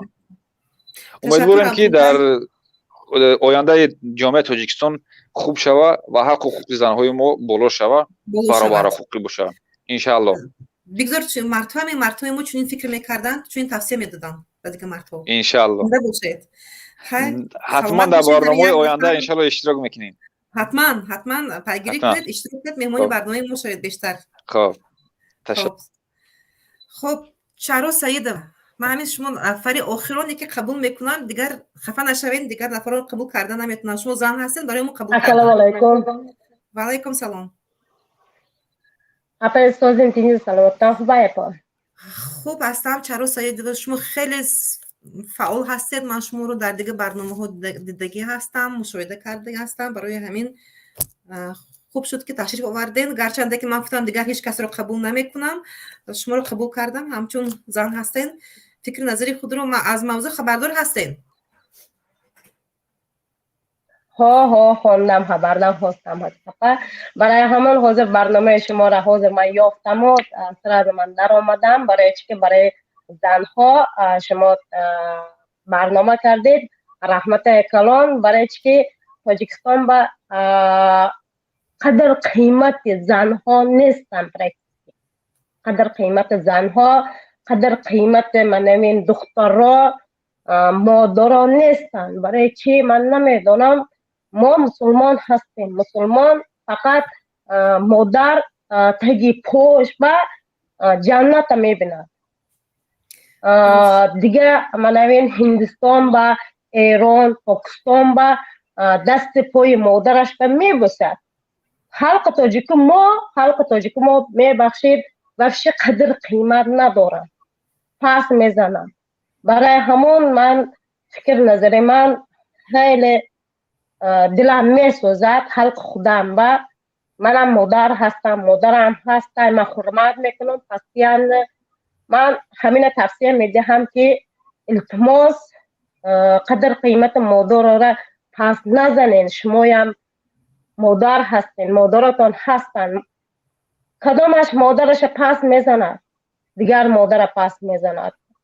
کدام خوخرش پس میزند، کدامش خوخرش پس میزند. اولا یگون کارد خودت بزن، تنه درد نکند، دیگه کس بزن. برای چی خودت همین کارد خودت بزن درد میکند، دیگه کس بزنی میفهمی که این درد میکنه. مردکا به من همین گفتنی هستن که خودتان یک بار فکر کنید که شما را پس زدن همین درد میکنه، علام میکنه. ما باید همین خیلی، ما هم انسان هستیم زنان. برای همون من شما با رحمت میکنم، رحمت کلان اپا جان. همین برنامه خوبه، برای همون اشتراک کردم. من همین که خرسند هستم شما همین برنامه شما با اشتراک کردم. رحمت کلان، سلامت باشید اپا جان. پیگیری نماید، مهمون برنامه من شاید در آینده فعالانه اشتراک کنید، در برنامه اشتراک میکنید. عزت کلنا پاجان عزت کلنا سلامت باشید سلامت باشید عزت کلنا شروع میکنم خب دوستان عزیز برنامه ما هم خیلی از 3 ساعت زیاد شده است دوری دراز شد در اینجا ما فکر نظری مردم رو گرفتیم فکر نظری کارشناس ها رو گرفتیم و فرصت هم پیدا کردیم که با مردم کمتر صحبت کنیم لیکن نفرانی که قبول کرده نتوانستم بخشش عذر میخوام زیرا برنامه ما خیلی دوری دراز شد امیدوارم که در دیگه برنامه اشتراک میکنین و من حتما شما رو قبول میکنیم فکر نظری خود رو بیان میکنید لایک موندن رو ابونه شدن رو باز نشر کردن رو فراموش نکنید زیرا بینندگان ما بیشتر شوند و من در آینده برای شما برنامه‌های جالب پیشنهاد کرده توانم خب در همین جا صحت و سلامت باشین در پناه خداوند باشین